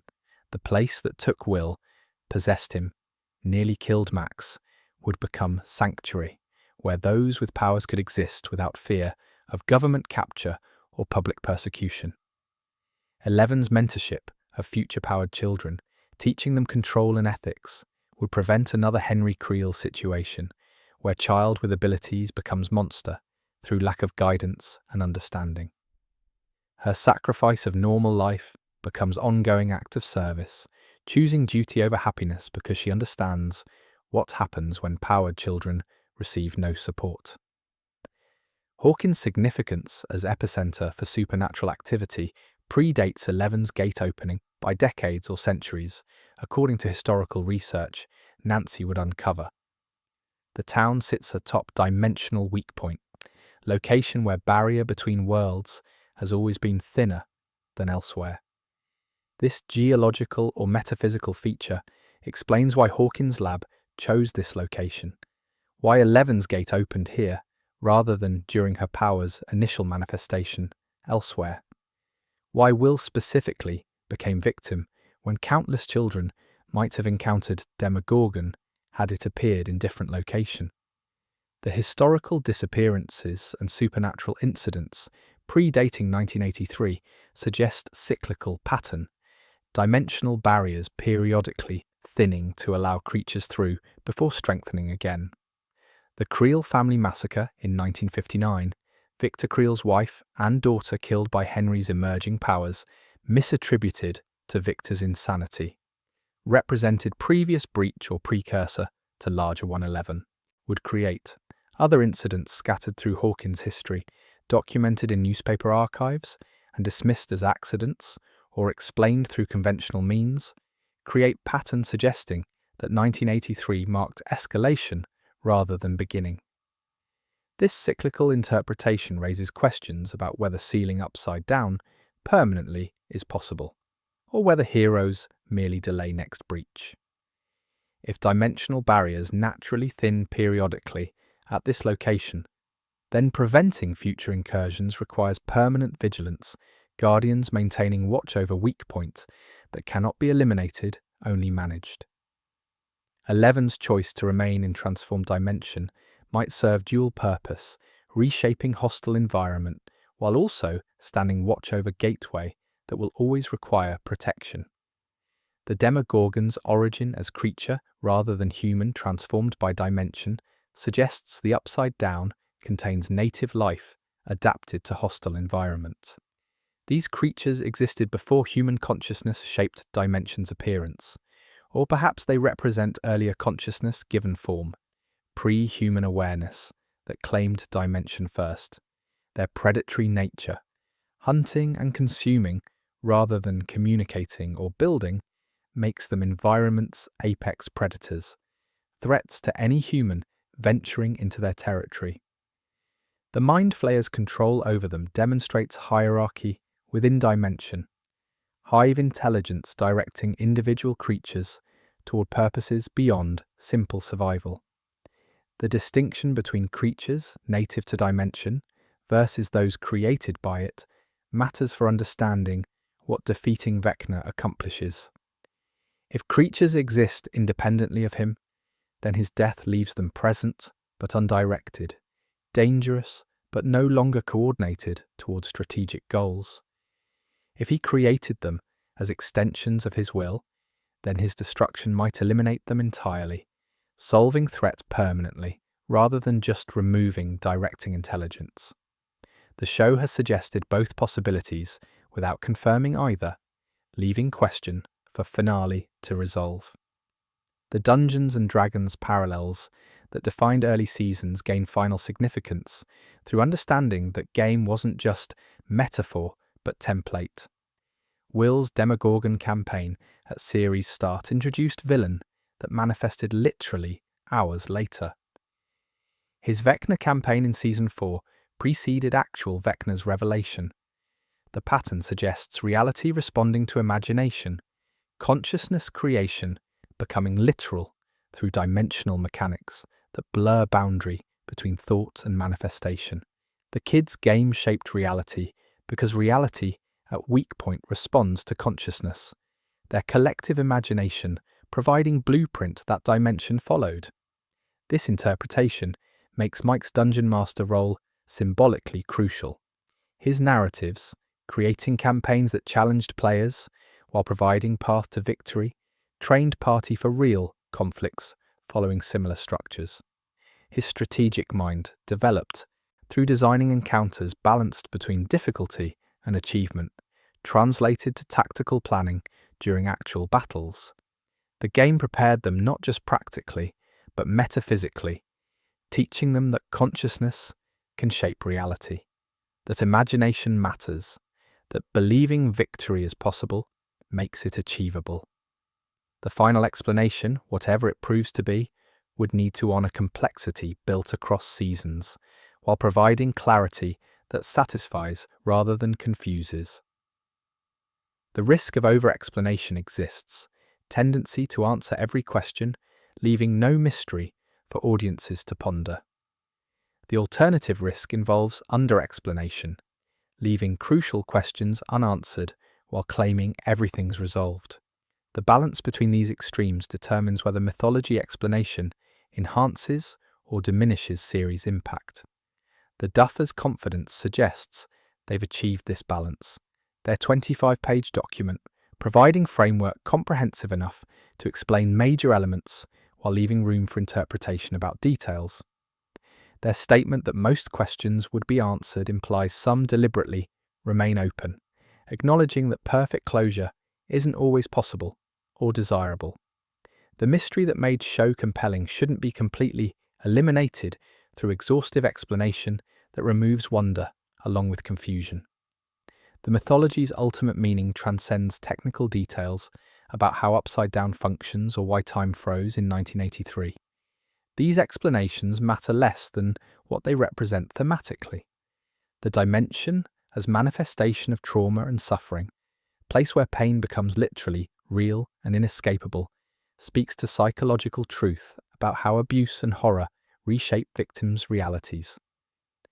The temporal freeze as inability to move beyond traumatic moment reflects PTSD's nature, past refusing to stay past, always present and threatening. The creatures as embodiments of fear hunting those who enter their territory represent anxiety made manifest, abstract dread given teeth and claws. Defeating Vecna and transforming or sealing the Upside Down represents not just physical victory but psychological one. Survivors of trauma reclaiming agency and refusing to let suffering define their entire existence. The fight becomes metaphor for healing, for choosing to keep living despite what was endured, for finding meaning beyond victimhood. The show's supernatural elements have always carried this deeper resonance, horror serving as vehicle for exploring genuine human experiences of loss, abuse, and recovery. The mythology's resolution, however technically explained, affirms core themes about consciousness mattering, about individual choices having consequence, about love and friendship providing strength that mere power cannot match. These truths transcend scientific or magical explanations about how dimensions work, speaking to something more fundamental about what makes existence meaningful. The actual mechanics matter less than the meaning they carry, technical details serving stories' emotional truth rather than replacing it. The predictions we've explored together tonight represent merely possibilities, shadows of what might unfold when episodes actually arrive. Whether Eleven becomes guardian or returns home, whether Will finds peace or sacrifice, whether Steve's heroism costs everything or merely enough, these outcomes matter less than the journey we've shared imagining them. Stranger Things, across 9 years and 5 seasons, has taught us that monsters take many forms, that courage means acting despite fear, that friendship forged through shared suffering outlasts the suffering itself. As you drift deeper into rest, let these stories carry you gently toward dreams. Whether predictions prove accurate or wonderfully wrong, the show has already given us something precious. Characters we love, moments we remember, lessons about holding tight to those who matter even when everything falls apart. May your sleep be peaceful, filled with bicycle rides through autumn evenings, Christmas lights spelling messages from other dimensions, and friendship strong enough to survive anything. Sweet dreams, dear listener, and thank you for travelling through Hawkins with us one final time. Whether these predictions find truth in November's darkness or December's light matters far less than what we carry from this journey.